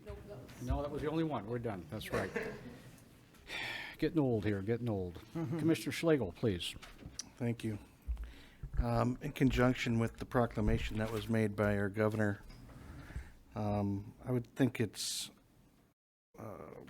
right to make a motion that the city of Marquette proclaim that the second Monday in October be designated as Indigenous Peoples' Day and recognized annually. Is there a second? Commissioner Reynolds? Second. Commissioner Schlegel, further comments? You know, I'm not taking anything away from Mr. Columbus. I see great value in this recognition, and to proclaim it as well as Indigenous Peoples' Day. That's what we celebrate in our family. I may not look like I have Native American blood in me, but I don't. But my wife and my children do, and we would take great pride in bringing this to the Marquette community and ponying with the proclamation that was finally made by the governor yesterday, and I think that this is something that, you know, we can really hang our hat on as a community. The other part, you know, of this is that, you know, you can look forward to what the city of Marquette and what Northern Michigan University and the NMU Office of Native American Affairs and the local tribal leaders, you know, how they can build on this in the future, and to celebrate this annually. And I look forward to seeing what they can bring to us as a community. Also, don't forget that November is Native American Heritage Month, which was proclaimed by President George H.W. Bush in 1990. So, you know, there's a lot of Native American pride in this community. They're very important to the UP, to the state of Michigan, and I just really am, frankly, I'm honored to bring it forth to the city of Marquette tonight. Mayor Pro Tem. Thanks, Paul. I really appreciate you making that motion, and I'm glad that we can move forward. The only disappointment part is that it's the day after, of course, Indigenous People Day, so next year we'll have a better job at that. But I am very thankful for that. And I just wanted to make one comment. One of the speakers, I believe, is Tyler Penrod. I might have screwed up your name earlier. I apologize. There's a lot of notes on my paper. As you made that comment, I did ask the city manager actually earlier, as a city, we don't even recognize Columbus Day, so that's the only issue. We don't even recognize it as a city, like some places do, but we do not. So it's nice to be able to support this. So thank you again, Commissioner Schlegel. Commissioners, any other comments? Commissioner Smith.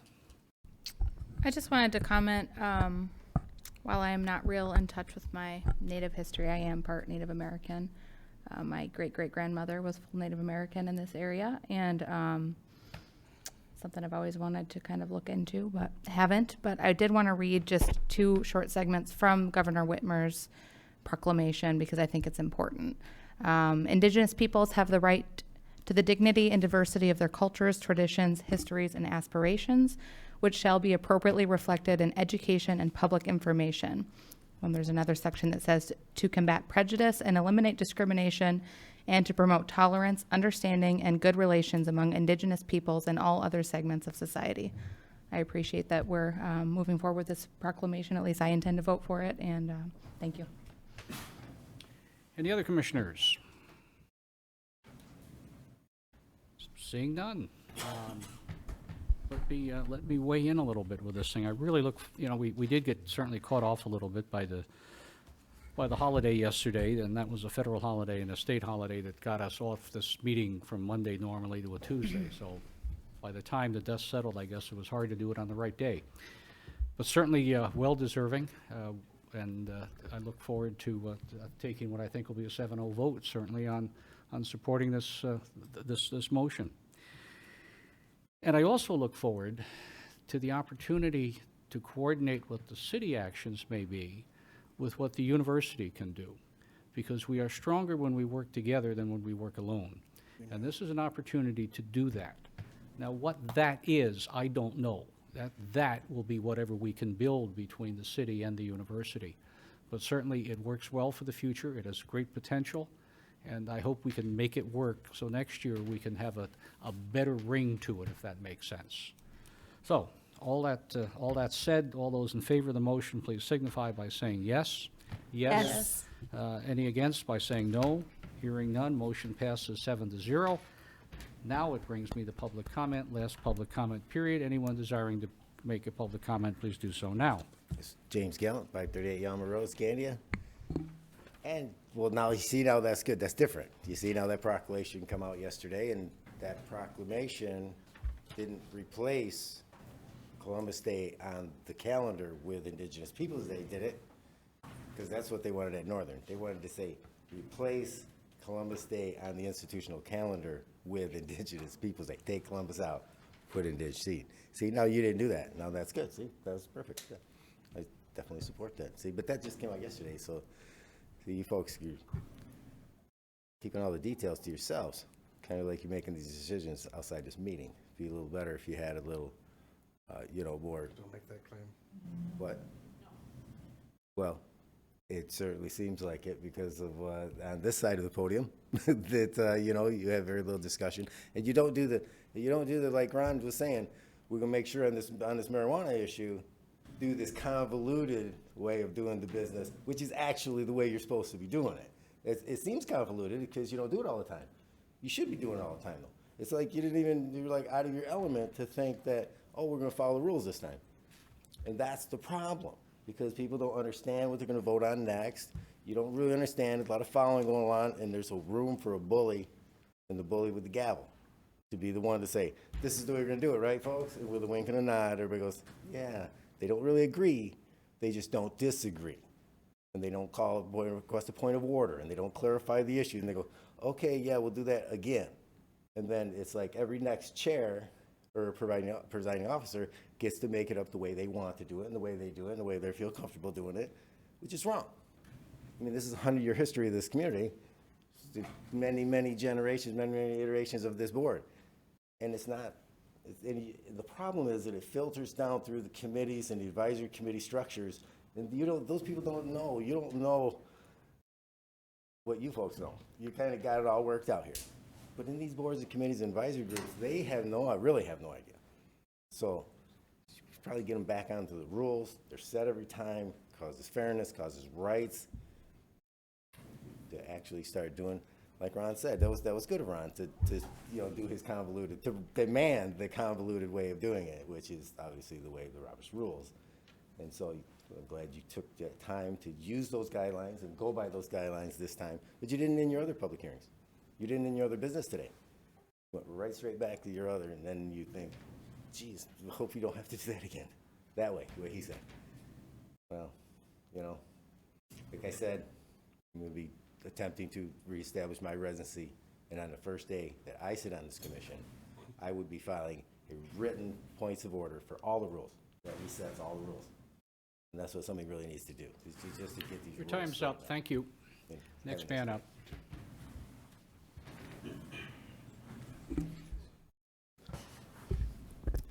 Hello, everyone. Cody Mayer, 1950 Prescott Ave, apartment 128.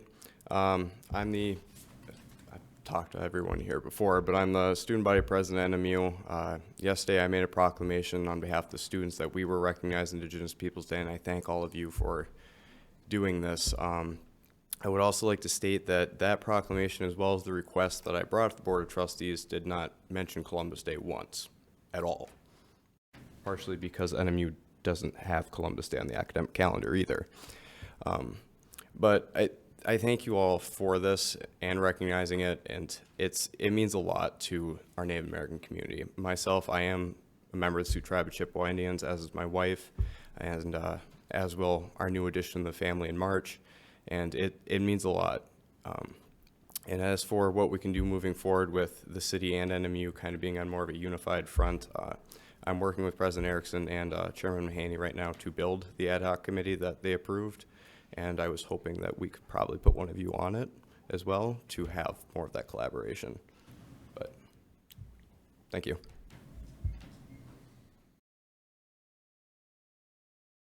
Bonjour, Martin Reinhardt, 1702 West Fair Avenue. Gideganzi Bing. Kitche Namebenezi Bing Mompi. Just to clarify, that's Marquette, Michigan, but we call it Kitche Namebenezi Bing, just so that's clear. I really appreciate the vote you take tonight. It means a lot. It's a very small thing, but it means an immense amount to our community and to building stronger relations. We have some things in our past that we need to heal, and many people don't realize that this is about healing, first and foremost. You know, Columbus, you know, he came, he did whatever he did. He did a lot of bad stuff. People have this idea that he also represented discovery, but I will tell you this, we were already here. We already discovered ourselves in the image of the Creator. And so that's very important for us to remember. The doctrine of discovery is what tends to linger on and cause problems. And that serves as a basis of the law that makes conflict between our tribal nations and these contemporary nations of the United States and Canada. So this goes a long way to heal those old, very old wounds. So miigwech, chi miigwech, thank you very much for this important vote. I look forward to working with you all as we celebrate Indigenous Peoples Day in 2020. I serve as the interim director of the Center for Native American Studies and a professor of Native American Studies at Northern Michigan University. But most importantly, I'm a Anishinaabe, a citizen of my tribe.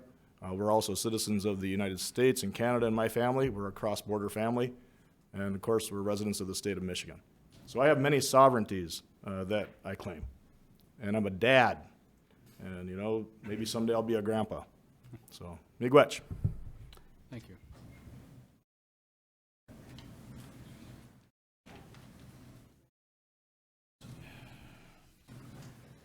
So my name is Tyler Penrod, 1738 Presque Isle Avenue, Apartment C.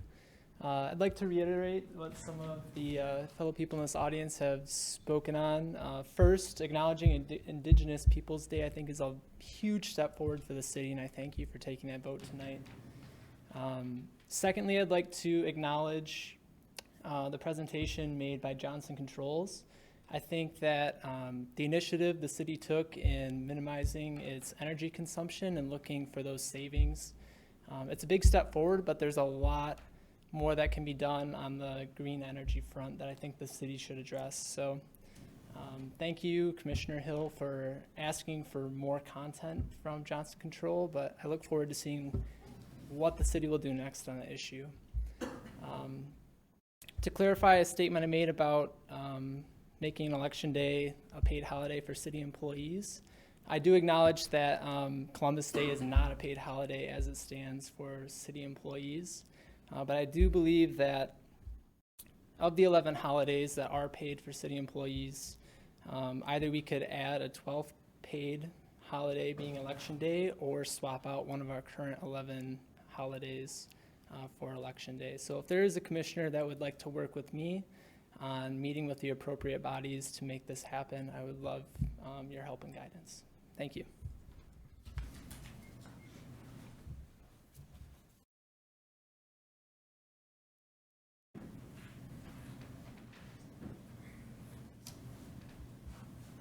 Frank Jefferdo, these are my opinions.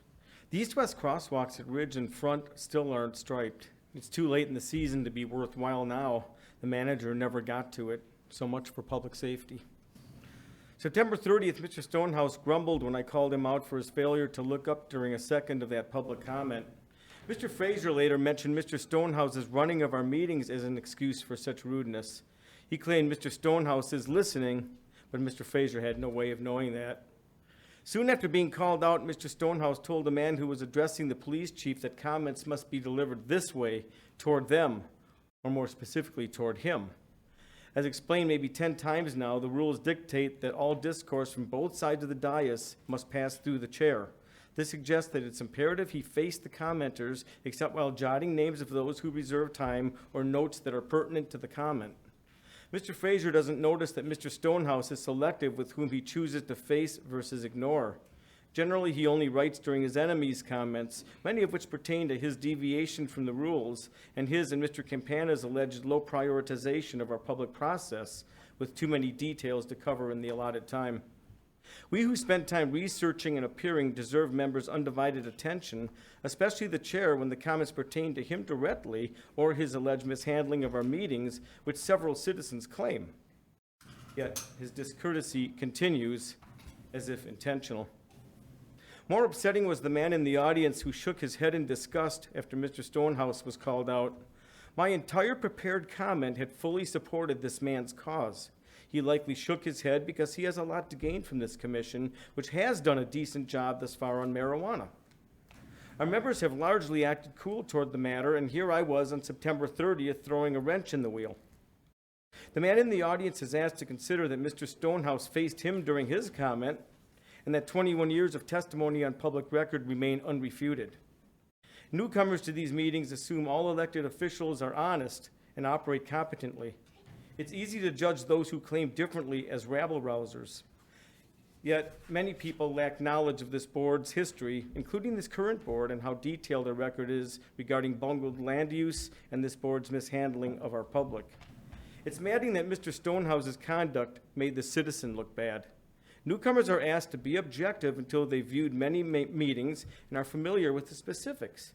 Even having been raised in a snobby Milwaukee suburb, I've never been subjected to this level of arrogance that at least two members of this board exhibit toward their adversaries. We also have a situation where those two people were the very ones who voted against closing comment several years ago. And just tonight, we had 5 people who used this opportunity, 3 of whom had nothing bad to say about this commission. Anyone else desiring to address the commission? Hearing or seeing none, public comment is closed. That opens comments from the commission, and Commissioner Smith? The only comment I have tonight is about Halloween trick-or-treating hours. I feel like we've beat every other topic to a pulp. So, historically, the city of Marquette has not designated trick-or-treating hours. I would like to propose that we designate 4 to 7 p.m., and I'd like to hear the city manager's comments about that. Right now, please. We try to encourage trick-or-treating through various means before dark. We can put hours on it. We can do whatever you'd like to, and certainly encourage that. Enforcement becomes an issue, or could be an issue. I wouldn't say it would become one, but I have no problem supporting that idea. I have no problem supporting hours that people can trick or treat. But just as a general rule, we encourage through the school system and through our own methods of at least getting it done before dark. And I think most people do that on their own. Thanks. And the reason I say that is because as a mom, I often try to Google when are the trick-or-treating hours, and I have up on my screen here an entire page of local areas that do designate, and it makes it tricky when Marquette doesn't have any hours. So you don't know when to go trick-or-treating. I understand not everyone will follow it. You live in not Marquette. Full-size candy bars. So I don't know where we go with that, but I would really like to move forward with that if we have the support of city staff or other commissioners or whatever that may be. That's my only comment tonight. Thank you. It's a busy night. It's 9:15 almost. I'm going to keep it quick. A lot of big things going on. I just want to keep going back, and I realize, yes, there were some hiccups with Johnson Control, but the end result and the next 20 years is going to be really impacted in a very positive manner for the city of Marquette. And I go back to one of the things that Commissioner Hill said. You know, I deal with this type of efficiencies every day for my job, and the smallest details are often the biggest returns. I mean, if you have the ability to switch out your light bulbs and to put in LEDs, you're saving 80% plus. It's ridiculous. That's just a humongous amount of energy savings. And, you know, I get it. Efficiencies tend to raise our rates at certain times, but you're crazy not to do it. The smallest things. Pay attention to the details, and you can make big differences in your pocketbooks and in your bills each month. So, heading into winter, that's the best advice I can give you. Also going to keep it short because it's been quite a meeting. I'm really glad that we got to have the marijuana ordinance be passed. As somebody that has only one remaining meeting and been here for 6 years, I'm kind of excited to have that happen. But surprisingly enough, in this 6 years of me being here, this is the first time I've been super offended by a commenter, and that was Mr. Gallant, of saying that we have meetings behind closed doors. I can tell you that's something that's never happened, and it's very offensive. And you are 100% wrong. That is all. Commissioner Campana? Real quick, I just like the idea of the election day being a day off, a holiday. It'd be nice to see that happen, not only in the city, but statewide. Thank you, Your Honor. Commissioner Frazier? Fun meeting. We haven't had one of these for a long time. Mike is just saying goodbye to all the commissioners that might be exiting, giving them one last farewell meeting. Is that what you're doing? But anyway, with all this marijuana, we know what's going to happen eventually. All the police know what's going to happen eventually. Except for understanding, all the money's going to the state, so we'll see what happens. As far as Cliff's property, the city didn't tell somebody to buy the property. We just put it up for sale, and somebody bought it. They know what they're getting into, and whatever happens, happens. They're going to build a road. The city's going to build a road through there first, and then the property they may develop, they may not.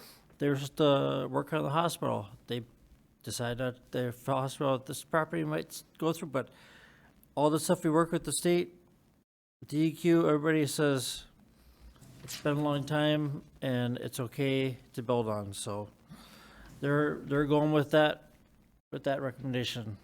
So it's been, we just, you know, marijuana, like I said, marijuana is going to keep it to be here, but we just want Marquette being known for, oh, let's go to Marquette. They got legal marijuana. Let's go, you know.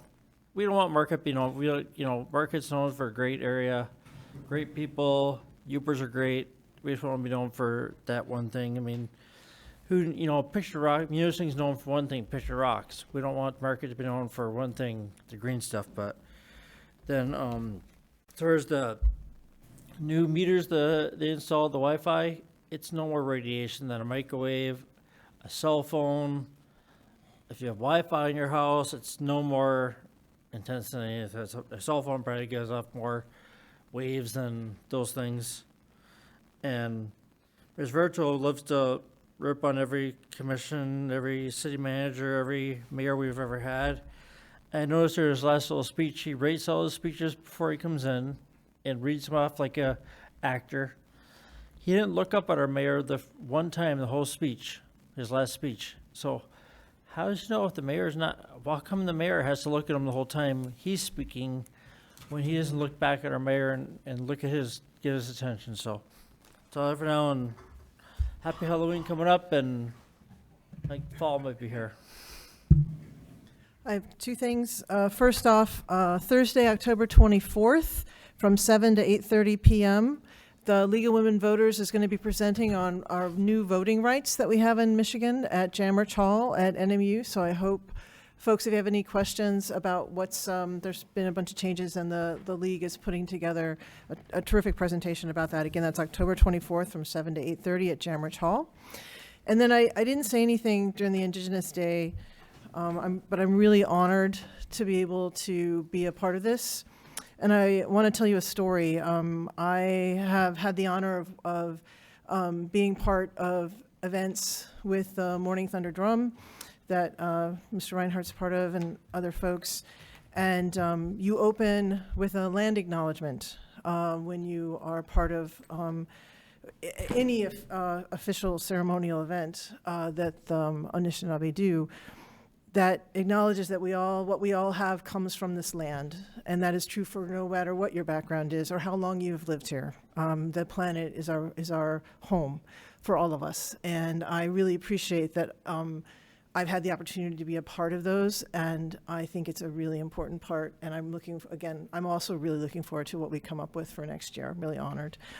And I want to say on the Christopher Columbus piece, so I've lived from age 9 to 18, and my ancestors have lived in Indiana for generations. Indiana. I never met a Native person until I came up here on vacation. Due to, and maybe I had, but again, people didn't talk about it, and it's hard, you don't always know. But I lived in this, I wrote Indiana over and over again, and then I go off to college, and one of my best friends is from India, which again is sort of the English that confuses and doesn't acknowledge. English is a mashed up language, and we laughed all the time that I was from Indiana and she was from India, and we were together. And really, really close friends. And it was from her that I really learned about colonization. Being someone who is originally from India, and of course India was colonized by the British and the Portuguese. And so as a white person, learning to understand that colonialism is part of our water and that we don't know about it because it's so common and it's the basis of so much of our economy now. And lastly, so then I got to spend 13 years in Massachusetts in a place that was very Italian. And that one of the purposes of Columbus Day was for Italians to become white, if you want to. And there's a terrific essay about that floating around on the internet about how the Italians became white. And so this country that we live in that has this very complicated history and mashes together lots of things, I really encourage folks to think about how we are now at this time being able to acknowledge more and more those complications, and what an honor, and I really appreciate folks bringing these forward to us, and thank you, Paul, for doing that. And I think we're all better off when we acknowledge these things, and that there's not just necessarily one way, but we're going to figure it out better together. Thank you. Thank you. Couple of quick hits if I can. We accomplished an awful lot tonight. The marijuana thing, finally bringing that home, that took the work of a lot of people. And whether it's good or bad will be certainly determined in the long run by how things play out. But we committed we would do it. We committed we would do it when we met in February, and we listened to what the voters said, and we brought this thing home. And certainly there'll be opportunities to change and amend it and sculpt it and make it fit better as we move down the highway.